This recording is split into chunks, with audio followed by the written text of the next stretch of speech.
Hello and welcome to the IdeaCast interview series. I'm dispensing with my normal introduction to a guest or guests and just going to let you know that this is a dialogue between Bernardo Kastrup and Matthew Segall. I'll have information about both of them down below if this is a first contact with either of these people. And I know the people who follow the work of either or both are going to come away from this with some satisfaction. It was a very good conversation, a pleasant conversation, and I'm grateful to have been present for that. So I will not talk anymore. We'll get right into the dialogue between the two of them. And thank you. Well, I didn't three count. Anyway, it's all winging it today. Welcome, everyone. I'd like to introduce and welcome Matthew Professor and Dr. Matthew David Segall and Dr. Bernardo Kastrup to the IdeaCast interview series. This is not going to be an interview today. We're going to have a dialogue. I am going to host with a little sprinkling of moderation in here because I'm kind of like Donnie from The Big Lebowski. I'm definitely out of my element here. So I am going to step back and let these two brilliant minds exchange some thoughts and ideas in a productive dialogue today. So gentlemen, I would like if each of you could do an opening statement to help inform the other of what the spirit of this dialogue, where both of you are coming from and what you're contributing to the dialogue. So Matthew, I thought I would ask you to explain what materiality and physicality is in Whitehead's metaphysics, and also if you have to go back and bridge it to Schelling and Fichte as they worked with Kant and Hegel in the German idealism, and perhaps William James, just to, if you need to thread that. But if you could explain what Whitehead was doing with when he talks about a mental pole and a physical pole and things like that. So I thought that might be helpful for Bernardo. And then Bernardo, when Matthew's done, if we could have you explain how your idealism, your 21st century analytical idealism is different from that of the sort of well-known Weimar German idealists. I know you work a lot with Schopenhauer, but we could again go starting with Kant and maybe go up to people like Fichte and Schelling and of course Schopenhauer if you wish to bring that in. So if you could explain to Matt how your scheme works with your analytical idealism. So Matthew, if you could start with explaining materiality a la Whitehead, sir. Yeah, thanks, Justin and Bernardo. Really glad that we can take some time to dialogue with each other, try to figure out where our views overlap and where they diverge. This is a great place to start, Justin. What is matter from a Whiteheadian or a process philosophical point of view? Whitehead was a sharp critic of what he called scientific materialism, and he defined materialism in Science in the Modern World, his 1925 book. He says that materialism is basically the view that imagines that the universe is composed of simply located substantial particles. A substantial particle meaning that each particle requires nothing but itself in order to exist. And then there are laws of physics imposed upon these material particles that tell them how to behave. So-called externally imposed laws, right? They're not laws that arise from the interaction of the particles themselves. They're sort of just eternal, and from a materialist point of view, they don't really have much of a ontological grounding. They're just there because they're predictive of the behavior of these particles. Whitehead dismisses this in light of revolutions in physics, right? Quantum theory, relativity theory, that do away with absolute space and time, that do away with the notion of simple location in space or in time. And so from Whitehead's point of view, after he's articulated his process philosophical scheme, there really is no such thing as matter anymore in the sense of a simply located particle or collection of particles obeying fixed laws imposed from outside. Instead, in a process ontology, there are events. Events are, from Whitehead's point of view, what nature is composed of, and also what mind is composed of. So in his process ontology, the closest equivalent you could get to matter or physicality would be sort of the stubborn habits accumulated in the past that each new event as it arises inherits, right? And so when we think of what the physical world is in a process ontology, it's the sort of inertia of everything that's already happened, that in each new moment we have to inherit. Now, we're not determined by what we inherit, though, because as you've already mentioned, Justin, there's a polarity in Whitehead's account of each of these events, which he also calls actual occasions. There's the physical pole, right, which is inheriting the habits already actualized in the past, and the mental pole, which is anticipating future possibilities that remain open in light of the past that has been inherited. Depending on the grade or the complexity of the actual occasion in question, uh, there are more future possibilities open to it, right? So prebiotic forms of actual occasions are more determined by their past, whereas once you get to the biological world and the human psychological domain, particularly with human beings, the possibilities are quite vast. Um, Particularly when we're just talking about imagination. Obviously, when it comes to actions that we can take, we're limited by our physiology.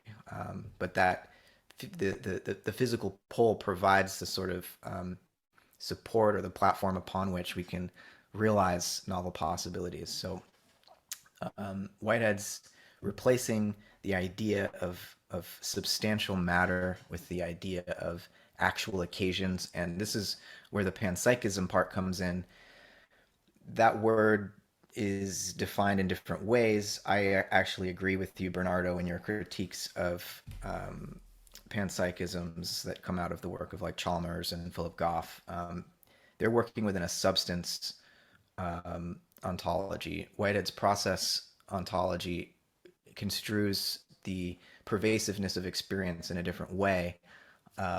But each of these actual occasions of experience, as they arise out of the past and anticipate a future, are enjoying some modicum of experience, some interiority, and that goes all the way down. And so Whitehead's usually called a pan-experientialist to distinguish his view from saying that soul goes all the way down, which might be a more complex form of experience that's not truly pervasive. Um, so yeah, I'll stop there. I think that's the quickest answer I can give to your good question, Justin. Okay, thank you so much. I appreciate that. And then Bernardo, to you with your system. Yeah, to put it in a historical context, like you asked, Justin, let's start from Kant. I mean, we could go all the way back to the Vedas 3,500 years ago, but that's not going to be productive. So Kant's realization is that there is a difference between the world as it is in itself and the world as it presents itself to us. All we have are what he called the phenomena. In other words, the appearances of the world, which are a function of the world, but also a function of our perceptual cognitive apparatus. And we have no direct access, no direct acquaintance to the thing in itself beyond its phenomena. In other words, beyond the way it presents itself to our observation. And this has been called now transcendental idealism. I don't think it's a good name because it's not even idealism in the sense that Kant made no assertion about the ontic nature of the world as it is in itself, or the noumena, as he called it. He didn't say it wasn't physical. He didn't say anything about it. He just said, well, I cannot say anything about it because I do not have access to it. All I have access to are my own perceptual representations, which are part of my internal cognition, so to say. Schopenhauer went a step further. He was more or less a contemporary of Kant. Schopenhauer was, he was born just after Kant published his main work. Schopenhauer, he realized that unlike what Kant maintained, there is one thing that we can be directly acquainted with. There is one thing that we can know in terms of its noumena, not only in terms of its perceptual representation. And that thing is ourselves. We do not need to perceive ourselves in the mirror in order to experience ourselves. There is something it is like to be us. And by virtue of being us, we are acquainted with the noumena that we call ourselves. So Schopenhauer tried to distinguish between, this phenomena, which he called representations, and the essence of his own being. And what he found was that the essence of his own being was endogenous experiences, experiences of a non-perceptual nature, such as his thoughts, his willing, his drives, his emotions, his fears. And he called it a form of will, which was his way to highlight the endogenous nature of these things. And then he realized that, hey, if I am will from within, and when I look at myself in the mirror, I see matter, I see a material body, then at least as far as I am concerned, the matter of my body is the representation or the phenomena corresponding to the will, to my inner endogenous feelings and experiences. So matter is an appearance or a representation of the will when it comes to ourselves. And he figured that there was no reason to put an artificial boundary in nature and to say that if the matter in my body is the representation of the will, why would the matter in a star be something entirely different? That would be an artificial boundary in nature. So he concluded the whole of nature is a will, endogenous experiences which present themselves to us in the form of matter. But he never accounted for this separation, this boundary between the self and the world, which is what is necessary for us to talk about representations. For us to talk about phenomena or representations, how we represent something outside, there has to be a boundary between the inside and the outside, and Schopenhauer didn't tackle that. Now, this is where modern analytic idealism comes in. It's completely aligned with Schopenhauer, but it tries to provide a complete account, also taking into account modern evidence from contemporary evidence from foundations of physics and the neuroscience of consciousness. It provides an account for how this distinction, this boundary between an inside and an outside has arisen, and what's postulated to account for this is a phenomenon that we know happens in nature. It's called dissociation. It happens in human beings. It happens in mental space. And under analytic idealism, it happens in the broader field of subjectivity that underlies the whole of reality at its most fundamental level. And that's what accounts for the emergence of representations. We, living organisms, are dissociated complexes, so to say, of this field of subjectivity that underlies our nature. And it is our dissociative boundaries that allow for the emergence of perception or phenomena or representations. And therefore, under analytic idealism, matter, all matter, is what inner mental processes look like when observed from across a dissociative boundary. That's what matter is. It's the extrinsic appearance of mental processes when those are regarded from across a dissociative boundary. And to take something from what you've said and create a little clarity for the audience, a little more clarity perhaps, is that as we do physics, as we do science, which is a practice, that what you speak to is not a threat to science. It preserves the ability to quantify, to measure, because I know some people push back on your system, Bernardo, and say, oh, it's solipsism or mind only. Come on, and so just to reinforce that this is really not a threat or an impingement upon what we've done for 300 years with modern physical sciences. Is that correct to say that? It certainly doesn't change or contradict any established science. On the contrary, it leverages science in order to substantiate the hypothesis. Look, for an analytic idealism, there is a real objective world outside.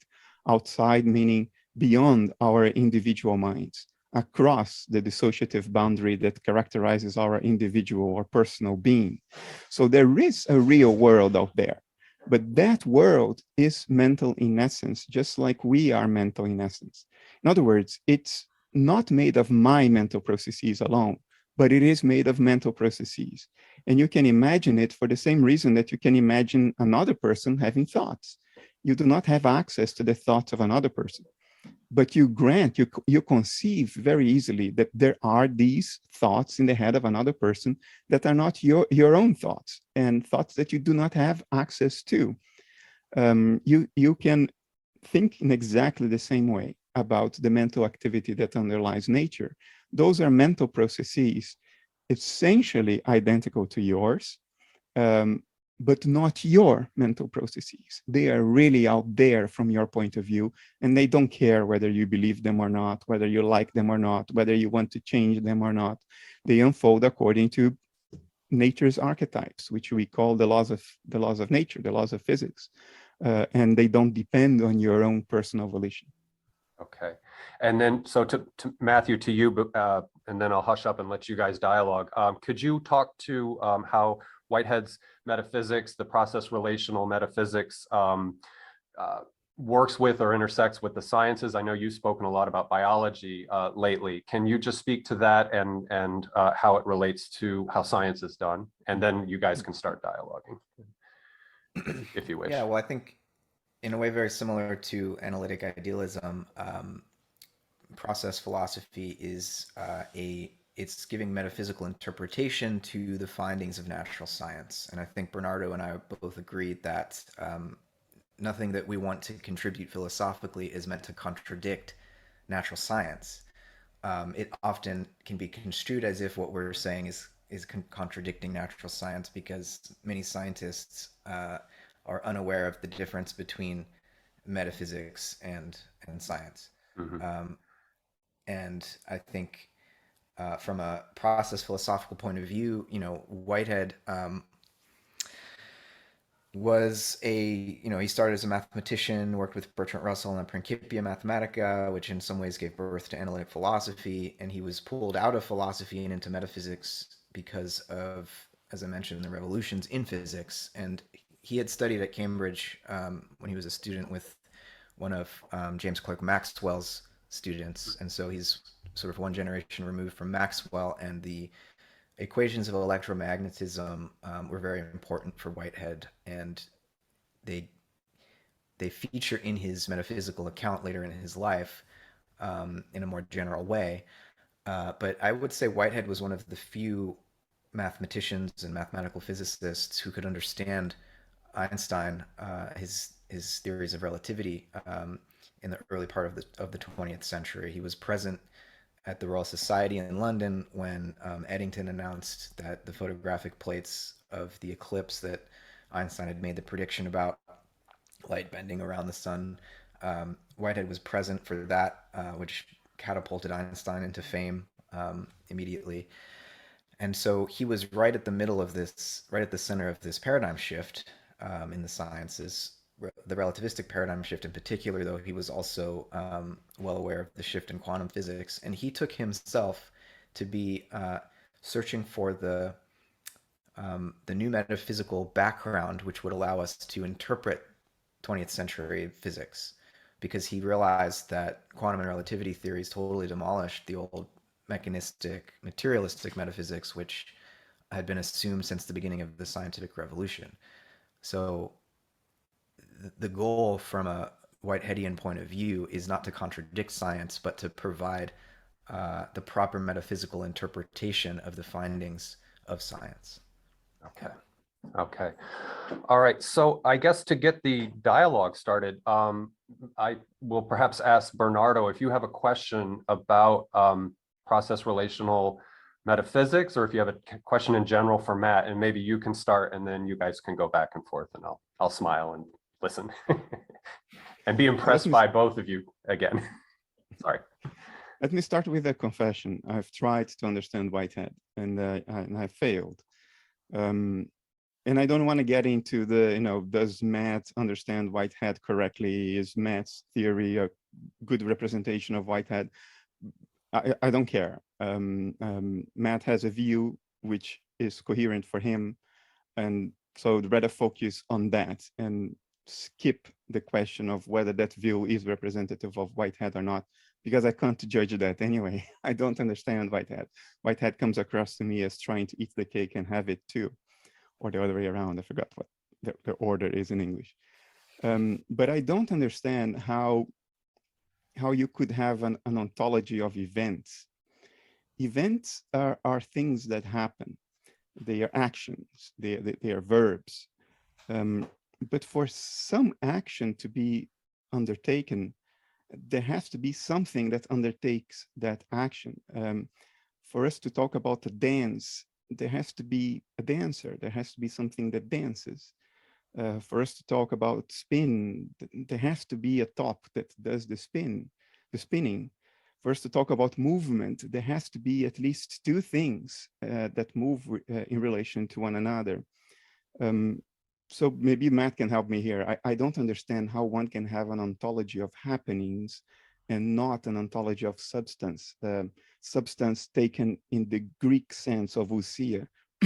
So not substance in the materialistic sense, but substance as a type of existent, regardless of whether it's undertaking an action or not.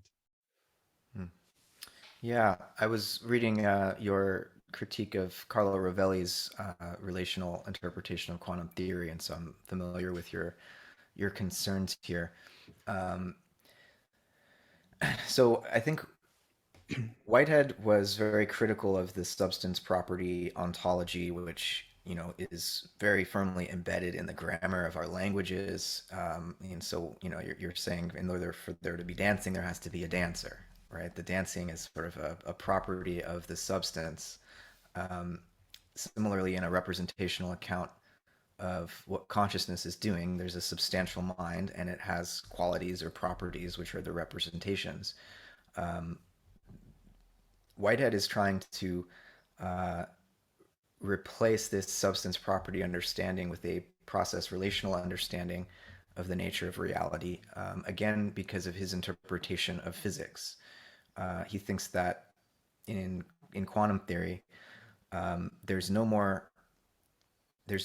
room for anything like a simply located particle, either simply located in space or simply located in time, in the sense that it is, say, a photon could be fully present at an instant. There's a certain duration that it takes a photon to manifest as a whole photon, right? And so for him, nature is vibratory patterns. And in order to have what we would think of normally as a thing, as an entity of some kind, there's a duration which must unfold for that thing to be fully itself, right? And so, and another way of saying this is that nature is composed of events, and typically we want to think of events as inside of a spatiotemporal container of some kind. But again, following from relativity theory, there is no absolute space, there is no absolute time. In Whitehead's scheme, it's closest to the accounts, it's closest, I would say, to Rivelli's account, actually, where space-time is a sort of derivative emergent phenomenon out of a network of quantum events. And so rather than seeing these events as in space-time, space-time is a secondary effect of the relationships forged by these events. So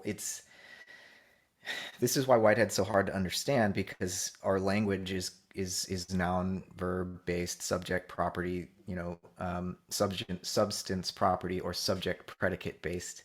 And so Whitehead spends a good chunk of this book, Processing Reality, trying to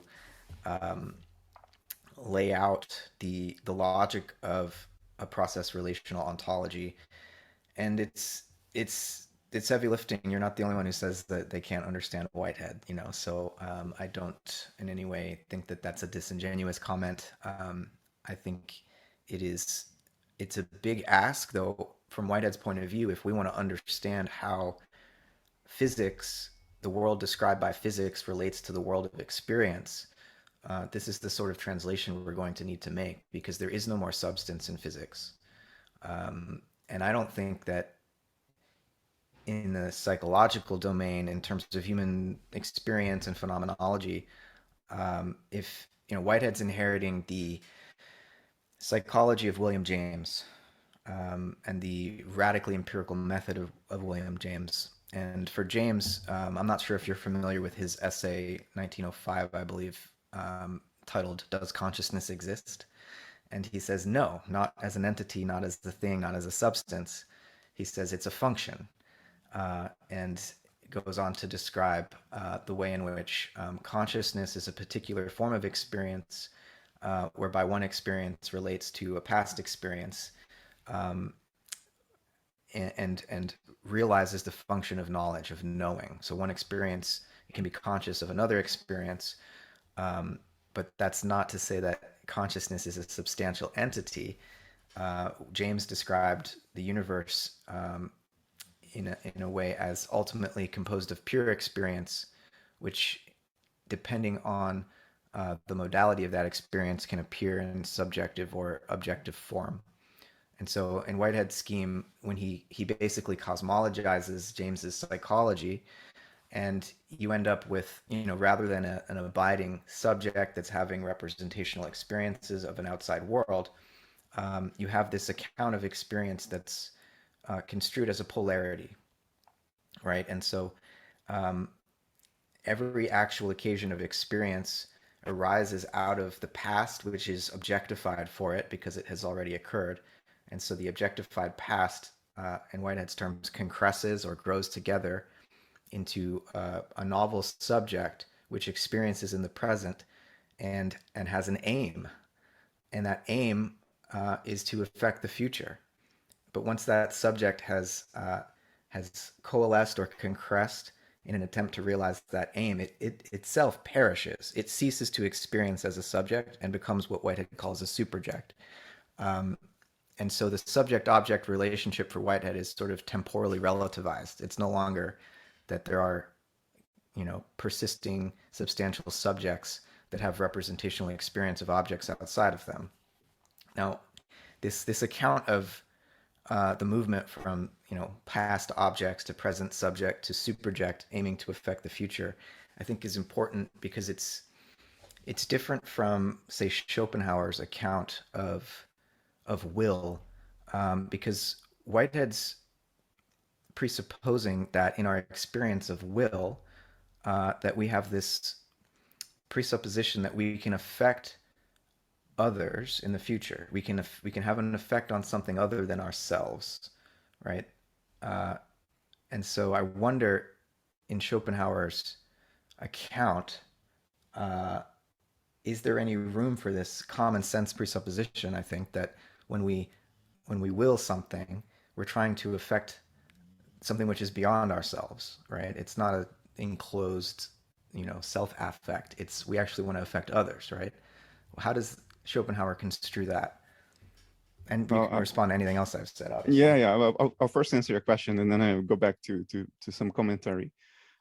Schopenhauer is well known for his attempt to help humanity achieve some form of inner peace, precisely by giving up on the personal will, the personal willing inside, and allowing your inner being to sort of be overwhelmed by the archetypal templates of nature, to allow the outside to completely populate the inside. So in that sense, he tried to eliminate this boundary between the personal willing and the raw will of nature, or the blind will of nature, as he called it. But back to Whitehead, I mean, there is some importance in understanding the historical context in which he and James were working and writing. It is completely understandable, and in that sense, they were ahead of their time, to say that there is no physical substance. In other words, a class of existent that is outside and independent of mind, and yet has standalone existence, irreducible existence. To deny that kind of substance, which is what they would probably be referring to when using the word substance at the turn of the 20th century, to deny that kind of substance is understandable. And I think you're correct that physics today, in the last 40 odd years, has come to a point where it's very hard now to argue for the standalone existence of physicality in the sense of a class of existence that is irreducible and fundamentally independent and outside of mind. But to deny that kind of substance, and now I'm using the word substance not in the sense of material substance, but in the sense of a class of existence, in the sense of the Greek word ousia. To deny material substance or physical substance is one thing, but to deny all substances in this broader sense of a class of existence seems completely incoherent to me. The attempt to put action before existence in the ontological scheme of things, in other words, to say that there can be action before something can exist, or before something actually exists, doesn't seem even linguistically coherent to me, since an action always implies a subject or an object of action. Something has to exist for there to be dynamics, for there to be an action undertaken, for there to be an event. Actions and events and happenings are things that occur within a certain existence. And now we don't need to qualify that existence. We don't need to pin down what it is. That question is open for discussion. I have an opinion, others have other opinions. But I think it's hard to avoid the need to say that for there to be events and actions, something has to exist. I mean, you described this ontology using fairly non-trivial dynamics, the inheritance of past habits, a certain teleology and openness about future action. You talked about concrescence. How are we to understand these things in the absence of some class of existence, even if it is not what we call physical existence? Under analytic idealism, physicality does not have standalone existence. It's not even a real class of existence. It's a form of mentation. And there are mental happenings, there are mental events, personal and transpersonal, inside and outside. But these happenings, these events, these actions are actions of mind, in mind, even if it's not your mind, my mind, or even a mind we can conceive, but it's mental in essence. In other words, its type of existence is the same type as our mental inner life. So existence precedes events, precedes actions under analytic idealism. And I would argue that for us to even be able to speak coherently in language, you have to postulate some form of existence that can concress, that can inherent, that can produce an event, that can undertake action. Yeah, that's a fair point. I think where you say that there is this substantial mind at large as the basis for action, Whitehead would say it's experience, and he wants a neutral account of experience that's not mind or matter, but something prior to the distinction between those. And so, we can explore the extent to which what you call mind at large differs from a Whiteheadian account of experience. But I'm curious to ask a question about your view when it comes to the dissociated alters. Would you describe an alter as a substance and as an agent that can take action to affect the world? How does that play out in your scheme? So to answer this question fairly, I need to make a quick comment on the previous subject, which is the same subject. The word mind, in the sense it was largely utilized all the way into the early 20th century, was tied to the Greek concept of psyche or soul. In the Christian West, throughout medieval time, arguably from antiquity, throughout medieval times, and then the Renaissance and the Enlightenment, mind was a synonym of psyche, which was a synonym of soul.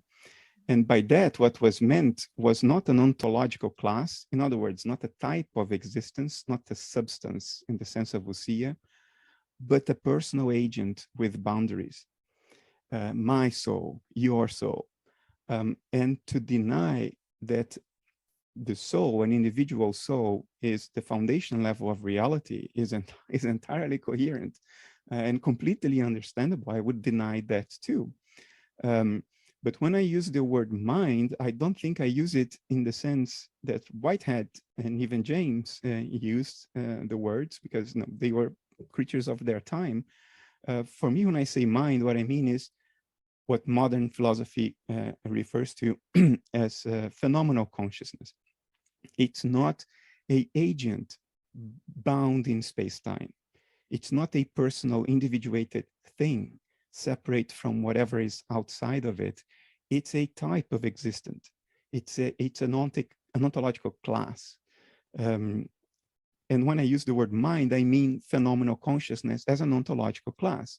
So not your soul, not my soul. Your soul and my soul are instances of this ontological class, in the same way that my bottle of water and my phone are instances of what materialists consider physicality. Both my bottle of water and my phone, under a materialist perspective, are physical. But physicality is not my bottle alone. Physicality is not my phone alone. My bottle and my phone are instances of physicality. Now, in exactly the same way, for me, my mind and your mind are instances of phenomenal consciousness, are instances of that type of existence.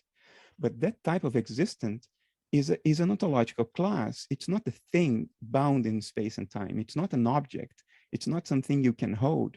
It's that within which the whole of nature unfolds. And I deny that we need to postulate any other class of existence, like something fundamentally outside and independent of phenomena, of phenomenal consciousness, of mind in that broad sense. Now, having this in mind, the authors, I think we are dissociated authors of this broad field of subjectivity that underlies all nature, this universal phenomenal consciousness, if you will, and therefore instances of that class of existence. But the moment we become dissociated, we become individualized. That's what dissociation does. It cognitively isolates you from the cognitive context in which you are inserted, such that you only have access to your cognitive context through representation or phenomena or perception. In that sense, once individualized and existing in that cognitive context, our actions leave footprints in our environment. I occupy a certain volume of space. I displace air. When I speak, I induce vibrations in the air that reach the microphone and go through electromagnetic pulses all the way to your computer, where they are translated again into air vibrations and you can hear them. We interact with our environment in a bidirectional way. We absorb things from the environment and we leave footprints in the environment. And from that perspective, yes, an author is an agent, but that agent doesn't have standalone existence. It's a product of a dissociative process. That agent is fundamentally just mind stuff in the sense of, phenomenal consciousness stuff, a process within phenomenal consciousness. So, and there I would converge with you. We as individual beings are not things, we are doings. We are processes. In the same way that a ripple is a process in water. There is nothing to the ripple but the water that ripples. You cannot lift that ripple out of the water and say, here is the ripple and there is the water. The ripple is a doing, it's not a thing. Our individual beings, our sense of individual agency is a doing of nature. It does not have standalone existence. It's not a thing unto itself. You cannot separate it from the underlying field of subjectivity. So from that perspective, yes, we are agents in an operational sense, but in an ontological sense, our individual being is a doing. It doesn't really have any substantiality beyond the field of subjectivity of which we are parts. Does that make sense? Yeah. No, we're getting closer here. So, but it sounds to me that if you hear snoring in the background, that's my dog. Or if you hear cats fighting, it's my cats fighting. It sounds like we share a similar account of the sort of relative world of, what you're calling alters, I would say, organisms. Um, that we are doings. We don't have substantial independent existence. But you want to say that is it that the universe as a whole is this mental substance, infinite mental substance, perhaps, and that we are dissociated from that. Um, my question then would be, what is the role of creative becoming or temporality in um, the context of the whole universe? Is the universe as a whole, or mind at large, in some sense already finished and complete and whole, or is it itself in process in any way? And because this is where we might start to differ from a my own process point of view. Again, just to insist on how I am using the word substance, I don't mean a material I know it's substance not or physical. something that exists in the framework of Universe, I just mean space-time. all Yeah, of it. yeah. So the substantiality of mind means that mind is a type of existence. That's all I mean. I don't mean that it exists in space-time. I think it's the other way around. I think space-time exists in mind, in that field of subjectivity, which is not intrinsically spatio-temporal extended. It's just a type of existence. Now, clearly, I think we all can agree the universe is dynamic. Stars are going supernova. Black holes are pulling things in. Volcanoes are erupting. Earthquakes. The celestial bodies are orbiting around the sun. The sun is burning. Life is very busy all the time, metabolizing stuff. So the universe is not static. Now, even if I keep in mind that the universe I'm talking about is phenomena, it's a representation, it's not the thing in itself, it's very, very reasonable, perhaps necessary to understand that the representation corresponds in some important sense to the thing in itself. In the same way that an image contains valid information about the thing it's an image of.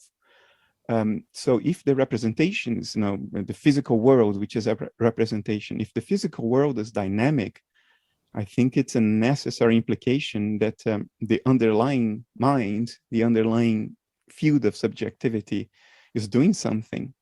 It's not static. Otherwise, the representations would be static. So the universe is doing something. There is impetus in nature. Now, I would acknowledge that. What I would tend to deny is that this impetus is the product of premeditated planning by a universal mind. That I don't think needs to be inserted into this story. I think we can account for what's happening without this extra step.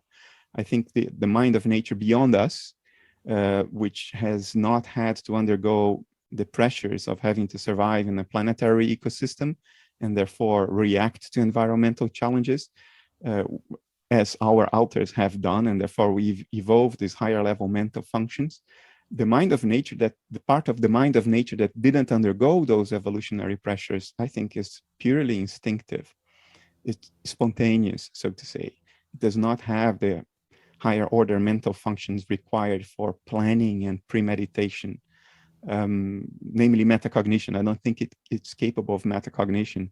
So whatever it is going, whatever it's trying to do, I think it's a spontaneous impulse. It's a spontaneous, an instinctive impetus. It's not the product of careful planning. It's okay, I am in A, I want to get to B. How do I get there in the easiest, least painful way? I don't think that's what's happening. I think it's more a feeling that the current state of mind in the universe is not comfortable, and that provides an impetus to action, and that action is spontaneous. It may have a telos, it may have an attractor. That attractor may have something to do with metacognitive capacity ultimately, since life on this planet seems to be driving so strong towards that ability to metacognize, to be self-aware. But even if that is the impetus, I think for now, we are going there in a very spontaneous, instinctive way. Mm-hmm. Is that how you see things, or? It's very similar. I mean, I think this dialogue is really going to be, it seems to me, a matter of translation, trying to translate between each of our views. And I think we're closer than I had originally assumed, just, hearing you unpack this. From a process point of view, there's no cosmic design or a plan in the mind of God that is just playing out as the universe unfolds. But Whitehead does have a theology. His God is a creature of creativity, and creativity for him is the ultimate principle. And how do you define creativity? Well, it's the universal of universals. It's hard to define because there's nothing that's not an expression of it. But we only ever find creativity under conditions, and the initial condition of creativity is God, or the primordial nature of God. And Whitehead says that this primordial nature is unconscious, so it's kind of instinctual in the way that you're describing. It's sort of, he describes it as the initial eros, Greek eros, for desire. And Whitehead posits his God to solve a problem analogous to the Aristotelian prime mover. But Whitehead's God is not the answer to the question, what's the first cause, or what first set the universe into motion? It's the answer to the question, how did something actual come out of pure possibility? Creativity could be described as pure possibility. God is the first condition by which pure possibility can become something definite. And so the eros of this primordial being provides some ordering to infinite possibility, such that it becomes more probable that something definite will occur. And that is the sort of metaphysical, not physical, but metaphysical Big Bang in Whitehead's cosmology. And all the subsequent occasions of experience are their experience of pure possibility or creativity is filtered by this divine eros, so that there's some relevant novelty that each creature can experience, right? And that sets the whole evolutionary process into motion. And it's only after these finite occasions of experience have inherited the initial eros of the divine that in receiving all of the decisions made by these creatures that God can become conscious. So the telos, you could say, is towards ever increasing consciousness. But it's not the sort of consciousness that any individual creature could have, right? Because we are, you could say, dissociated from the whole, and it's only God that can experience all the joys and the pains of the multitude of creatures, and experience that as a whole. And so, in Whitehead's point of view, for human creatures, religion is the longing for reunion with this divine process that's encompassing the whole of the cosmic process. And it could be that in death we get a taste of it, when our dissociative alter dissolves, right? Trying to use your language to translate here. So it sounds to me like there's some overlap in these perspectives. So I'm not sure what you think. Oh, what you described is quite Schopenhauerian. Mm-hmm. The eros of nature and the will seem to be the same thing. It's what provides the impetus towards action. In the spirit of translation, when you use the word unconscious, I think it's prudent to understand it in the way early 20th century psychologists would have used the word, Right. which is what you cannot report. Right. It's the absence of metacognition. It's not metacognitive. It's correct. Yeah. So Jung and Freud would refer to the unconscious, but for Jung, clearly the unconscious was experiential. Yes. Thank you for so that it was clarification. phenomenally conscious. It was phenomenally conscious, but it was not metaconscious. But Jung used the word consciousness in the sense of metaconsciousness. In other words, metacognitive awareness. And therefore, whatever was not metacognitive was unconscious, even though it was experiential. Mm-hmm. Today, we would say if it is experiential, then it is phenomenally conscious. That's the modern usage of the word. So if we understand the usage of the word unconsciousness as you just used it in that sense of not being meta-conscious, then I would say, yeah, the bridge is very clear. The commonality is very clear. The mind of nature is not meta-conscious. It's not metacognitive. It is phenomenally conscious in the sense that it has experiences, but it cannot look upon itself and say to itself, oh, I am having that experience. In the same way that a bee doesn't tell itself, oh, I'm experiencing flying right now, but the bee experiences flying. So in that sense, a mind of nature that was originally non-metacognitive or non-meta-conscious, and which has an erotic manifestation, not an erotic, you know what I mean, a manifestation of eros, the impetus to life, the impetus to experience, and that eros is associated with creativity. In other words, with the manifestation of intrinsic potentials. It seems completely consistent with idealism. Mm-hmm. Yeah, I think where the differences would come, again, like you, I'm trying to find where the differences would be, but you largely adopt, I haven't read your latest output, but at least some time ago, you more or less adopted the notion that the structure of nature was the structure of the physical world, in the sense that subatomic particles, or the elementary subatomic particles of the standard model, gave us a hint about the fragmented nature of whatever is going on. And that's where I think there might still be some differences between you and me. I see subatomic particles as the pixels of representation. In other words, an artifact of the screen, just as if I look very close, I mean, I'm using a retina screen right now, so I can't see the pixels. But if I were using an old VGA monitor and I looked at your image very closely, I would see these little rectangles. But I would then understand that's an artifact of how you are represented on my screen.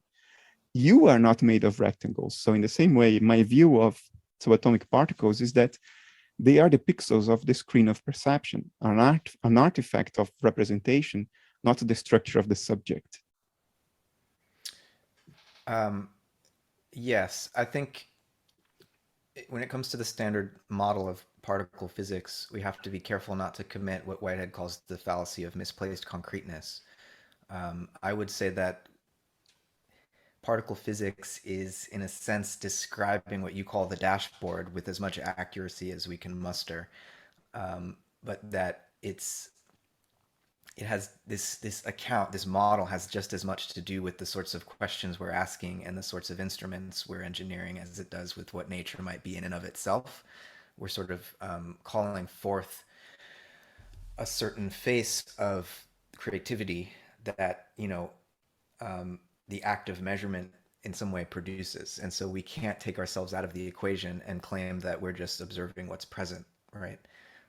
You worked at CERN, and so you would understand this far better than me, that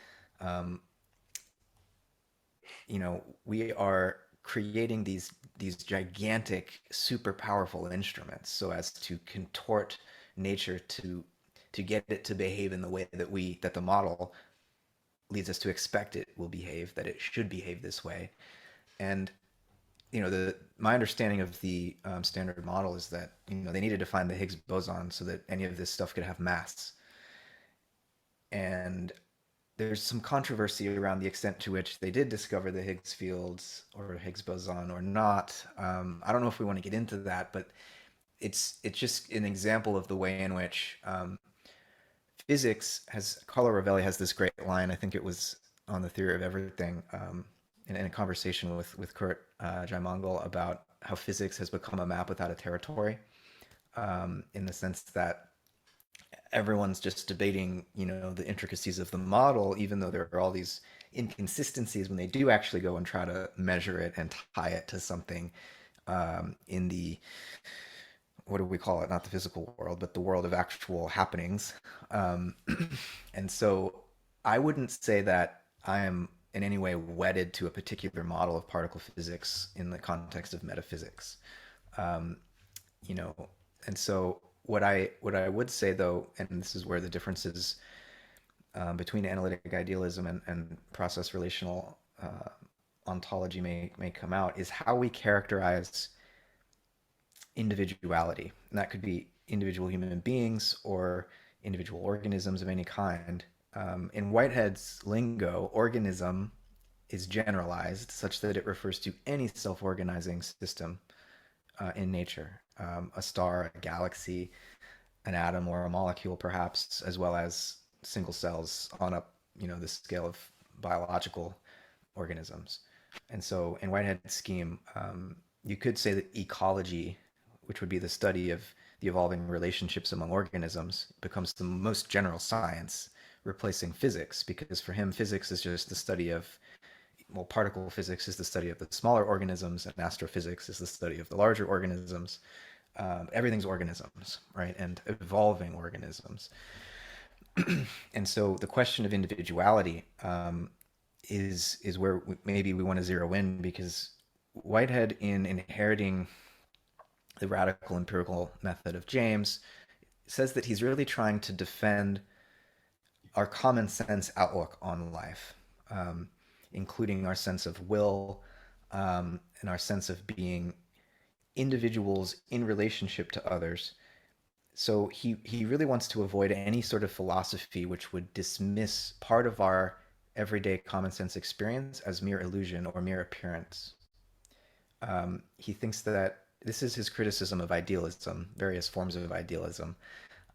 Even though he says, right at the beginning of Process and Reality, that in the final interpretation, he could be really just arriving at the same insights as the absolute idealists, just putting it on a realistic basis.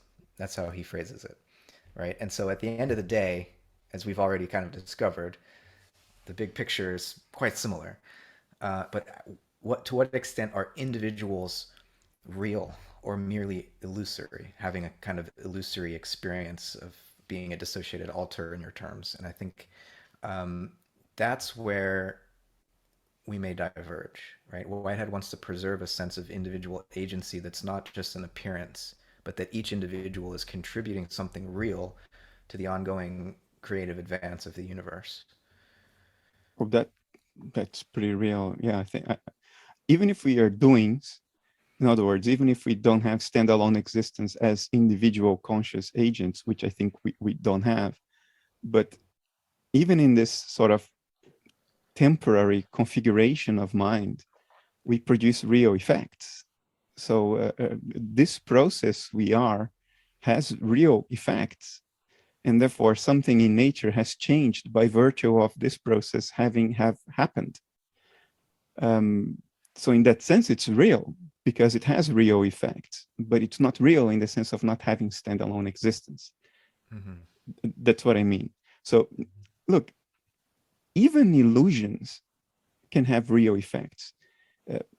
Arguably, the whole of history is the causal chain of illusions.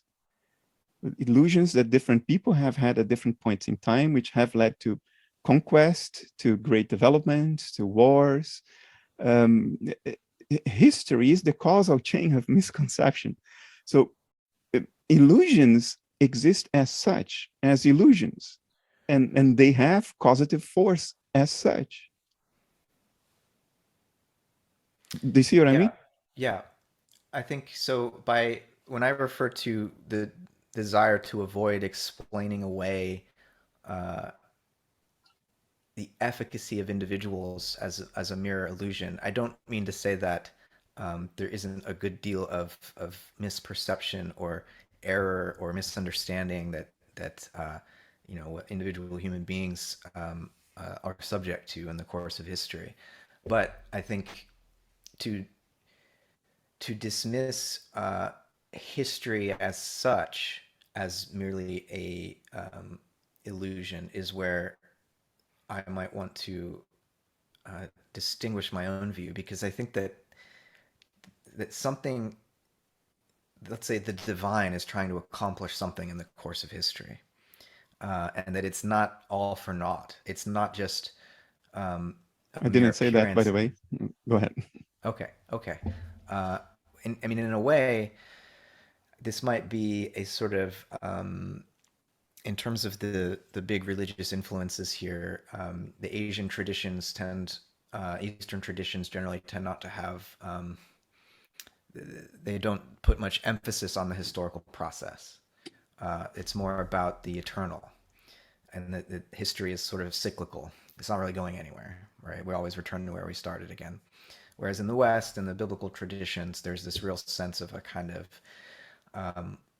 unfolding process that is not only changing the world, but changing the divine.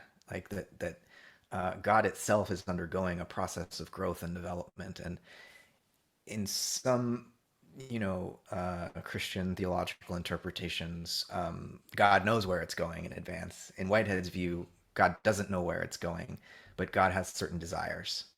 I agree. But the world is free to respond to those desires in a positive or negative way. And so Whitehead's God can't control what's happening. But nonetheless, God wants something to happen, and history is the attempt of finite creatures to realize this divine desire, if you want. And so, unpack your view more of history in Yeah, this context. I'm very comfortable with everything you said, and I don't think anything you said is contradicted by what I meant by the illusion of the individual subject. What I meant by that, and I only meant it this way, is that the individual subject does not have standalone existence as an individual subject. The individual subject is a doing of an underlying field of subjectivity. And just like a wave is a doing of the ocean, you cannot lift the wave out of the ocean. The wave does not have standalone existence. But the wave has causative effect, even though it doesn't have standalone existence. Just look at tsunami. So that wave in the ocean has changed the world in 2004. If we are talking about a universal field of subjectivity, whatever its impetus is, it has to do with itself because it's the only thing that exists by hypothesis. So how does it go about fulfilling its impetus, in keeping in mind that it is a form of mind, an unbound form of mind? Well, how does mind go about knowing itself or doing anything? It talks to itself, and it talks to itself through the generation of inner imagery. That's what mind does. Mind expresses itself to itself through the generation of inner imagery. Insofar as it then believes that that inner imagery is outside of itself, the imagery is an illusion. But if we don't make that false presupposition to begin with, if we understand from the get-go that it's all about inner imagery, then there is no need to say that it's an illusion anymore. It's just a manifestation of nature. It's what nature does, because that's what mind does. It relates to itself through the production of inner imagery. That's the only way it can talk to itself. The only way it can express itself to itself, and therefore gets to know itself. So the whole talk of illusion falls off by the wayside if you don't make a wrong presupposition in the beginning of this whole story.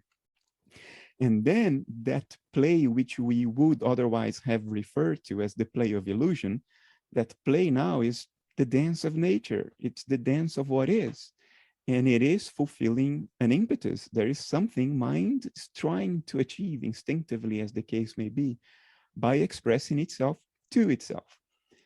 Do you understand what I mean? So what I mean by illusion is a negation of the premise that there is anything happening outside mind, or that individual minds are separate from the rest of mind. I don't think they are, in the same sense that the alters of a person suffering from dissociative identity disorder are not separate entities. They are all fragments of one mind, seeming fragments of one mind.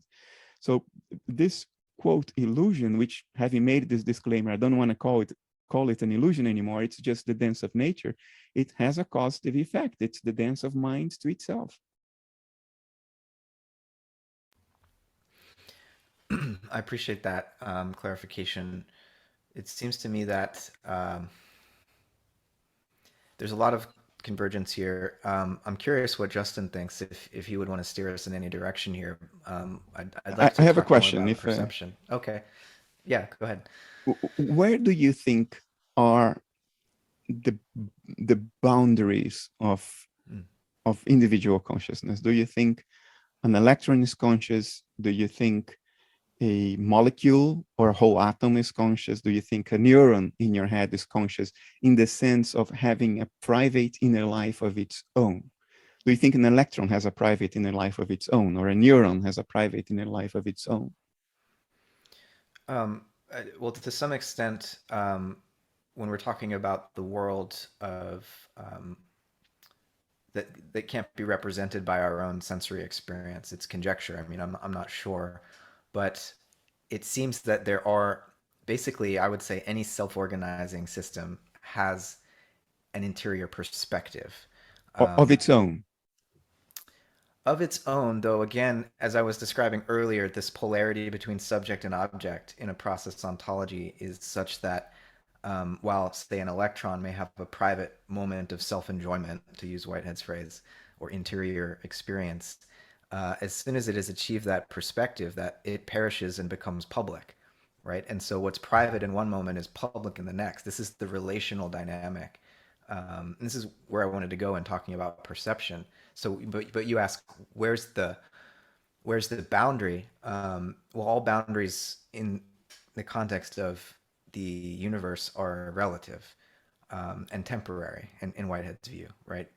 This is the point of his category of concrescence, which I don't want to get too much into his jargon because it would take me an hour to unpack and define all of it. But concrescence is his account of how the past moves into the present and perishes into the future. And in moving in bringing the past into the present, concrescence needs to synthesize, as it were, the multiplicity of perished experiences in the past. And in the case of an electron, it's not only inheriting its own past or its own life history as a historical root, it's inheriting the entire rest of the universe as well, but it inherits its own root with a bit more intimacy than the rest of the universe, which is why it persists as that particular electron. Now, of course, an electron is also a sort of agitation in a field, and so it's in some ways potentially present everywhere.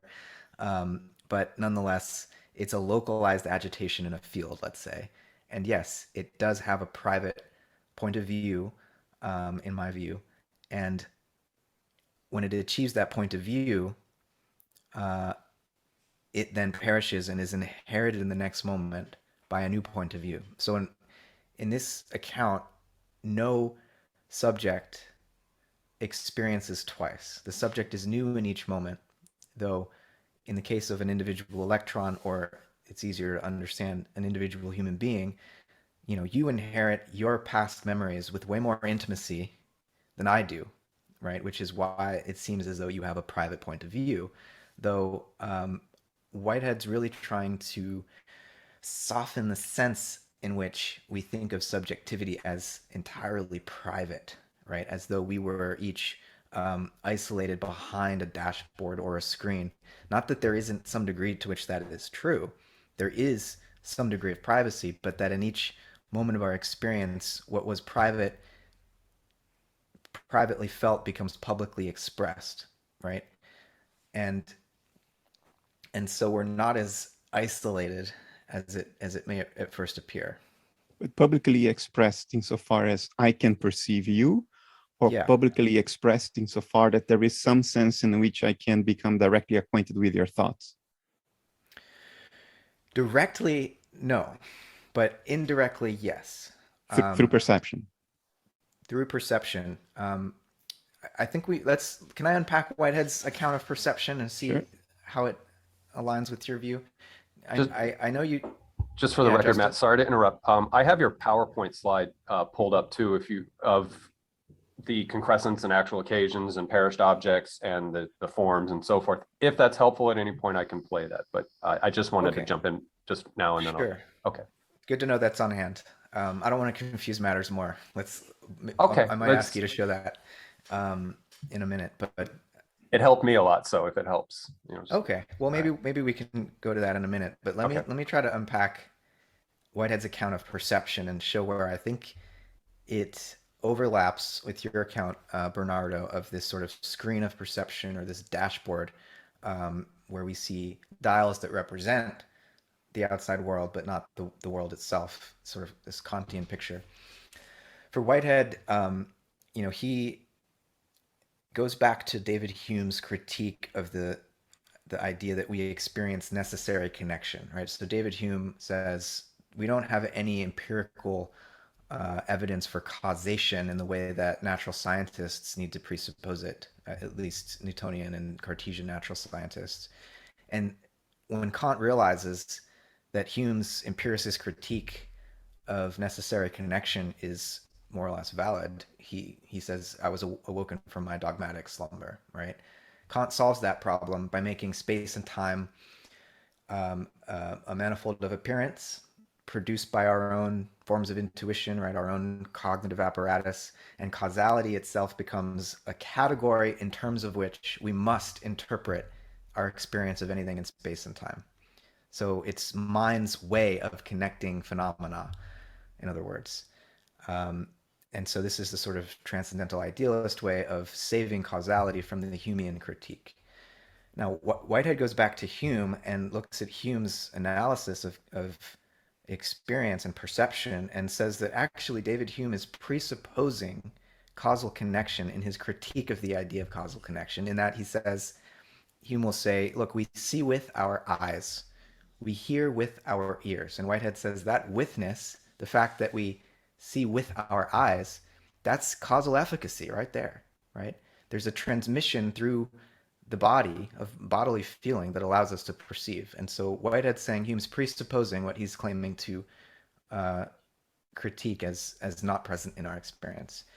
Whitehead then develops his theory of perception by saying that most of modern philosophy has only been focused on perception in the mode of presentational immediacy. This would be the dashboard, the perceptual screen of, in Hume's sense, just patches of color, right, that the mind then associates into coherent forms. Whitehead says that that's actually a derivative mode of perception, and that the primary mode is what he calls perception in the mode of causal efficacy, which is our bodily feeling of receiving transmissions of light or sound or vibration from the environment. And what the organism, the physiology of the body does is organize that for us into the perceptual screen. But causal efficacy being the primary mode of perception really does connect us to other organisms in the world. It situates us in the context of a real causal nexus that's beyond our skin, right? And the third mode of perception in Whitehead is called symbolic reference, and that's how we relate the perceptual screen of presentational immediacy to the vectors of causal efficacy that tell us where things are in the world and how they're moving, right? And so symbolic reference allows us to relate the sort of, you could say, temporal mode of perception through causal efficacy to the spatial mode of perception of presentational immediacy, which is like, where are things now, right? Versus, well, where were they and where are they going? And so I think in so many accounts of our sensory experience of the world, even contemporary accounts, and I wonder to what extent your view reproduces this, we're only focusing on presentational immediacy, and perception in the mode of causal efficacy gets left out. And so I wonder, where do you place this understanding of causation in your account?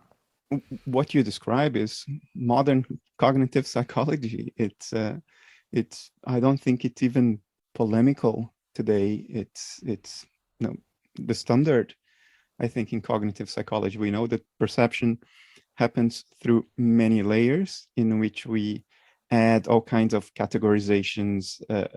We carve out the world into entities we can symbolically recognize, associate a symbol with, a linguistic symbol with, and that ultimately what arises out of that and that we think is raw perception is actually a cognitive narrative.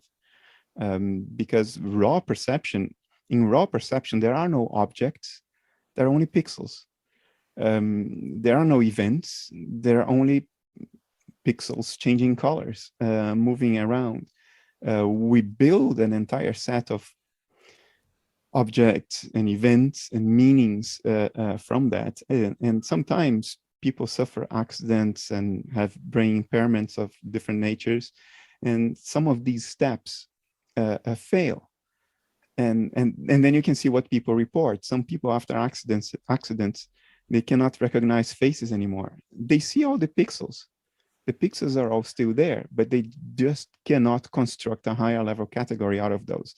They cannot Can I clarify identify something? Because I think Sure. I was misunderstood. That I think that this view of raw perception as composed of pixels is precisely the view that I was criticizing. That the primordial form of our perception is in terms of presentational immediacy, of say patches of color or bare qualia, atomized in a sense. Okay, And what I'm saying is that our primordial form of perception is in terms of vectors, causal vectors, which are experiential, or they're feelings. And so for Whitehead, cause and effect is really more like cause and affect. And he's saying we have direct experience of this in the form of our bodily feelings of, you flip on a light switch in the dark, right? And your eyes will blink. That's causal efficacy. Before you even see the display, you're feeling the causal efficacy of the light hitting your retina, right? And so the critique here is of the view that the raw form of perception is just in this pixelated sensory atom form.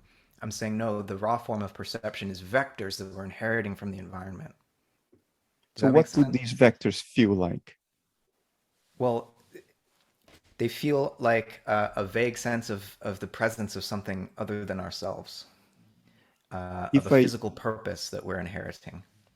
if I have my eyes closed and masked, so I really cannot sense any light, any photons hitting my retina, and I flip the switch on, and the light goes on, but my eyes are closed, do I feel something that is not translatable into the pixels of my visual field? I mean, Is if that it's what you warm light, mean? you might feel the warmth. But I mean, that's another example might be, causal efficacy would be like you have a stomach ache. So the feelings of the viscera, interoception, right? We can feel our own bodies internally, even though we don't have like sense organs that are evolved to really peer inside of our own bodies. I mean, we have a nervous system that is supposed to keep us up to date with how our internal state is. But Whitehead says philosophers have generally focused on our visual feelings and have ignored the visceral feelings, right? And he wants to say that in those visceral feelings is our most intimate acquaintance with causal connection and how causality operates in the natural world. This is part of his pan-experientialism. He says, look, it's a sound doctrine of physical science that our understanding of organic biological entities should not contradict with our understanding of the rest of the physical world, but this cuts both ways, right? We have this direct acquaintance as organisms of these internal feelings. So we are justified in that sense in saying that, well, all physical bodies must have some sort of feeling associated with them because that's the very nature of causality, right? Of causal efficacy. Does he reduce perception to inner feelings? Is that what he attempts to do, or these are just two separate, distinct classes? There are two classes of perception, but the primordial form is causal efficacy, bodily feeling, and then presentational immediacy is the sensory display that higher organisms are capable of producing because of the organization of the nervous system and the evolution of distinct sensory organs. That causal efficacy is organized by these evolved sensory organs and nervous system into a perceptual display, which is quite useful for the purposes of navigating what appears to be a spatially extended environment. but that is an appearance. So he grants that perceptual experience in the mode of presentational immediacy is a kind of appearance. It's a dashboard, but he says that causal efficacy puts us in touch with the real world, but he admits our experience of causal efficacy is sort of vague. It's this feeling of haunting presences that we can't distinguish with any clarity, because clarity and distinctness is a feature of presentational immediacy, which is this more refined form of perception, if you want, but derivative from this primordial form of causal efficacy. Yeah, that's the point. It's derivative from it. So he's trying to reduce perception to internal feelings, which I understand, because there is no fundamental distinction between the two. Nerve terminations in my muscles are of the same nature as nerve terminations at the tip of my optical nerve, which gets stimulated by photons instead of the temperature and position of my muscles or the goings on in my bowels. But if the claim is our most primordial and primary form of gathering information about the world is internal feelings, does he mean by that our internal world? And if not, if he means the external world, then how can I reduce my perception of the external world to my inner feelings? He's not saying inner feelings are the basis of our perception. Causal efficacy is specifically referring to vectors flowing into us from the environment, that we feel them as coming from elsewhere to us. And the body is the kind of, he describes the human organism or any complex organism as a complex amplifier of these causal vectors flowing in from the environment. But wouldn't pixels hitting my retina be just that, a causal vector from the environment, hitting a cone cell in my retina, translating into an electric impulse that goes to my visual cortex? Wouldn't that be a sort of a raw, causally effective vector from the environment? The language of pixels to me sounds too much like this, like Humean account of sensory atoms, that we then associate. And Whitehead's trying to articulate a more primordial form of perception, which wouldn't be pixelated, but would be more about it's analogous to, he's building on Maxwell's theories of electromagnetism in this sort of transmission account of energy in nature, that it has vectors, right? And he construes these as feeling vectors, and so we're inheriting these vibratory patterns which give us some sense of where they're coming from. There's a directionality to it. So it's not merely a pixel that's sort of neutral until the mind performs its associative processes and then interprets it.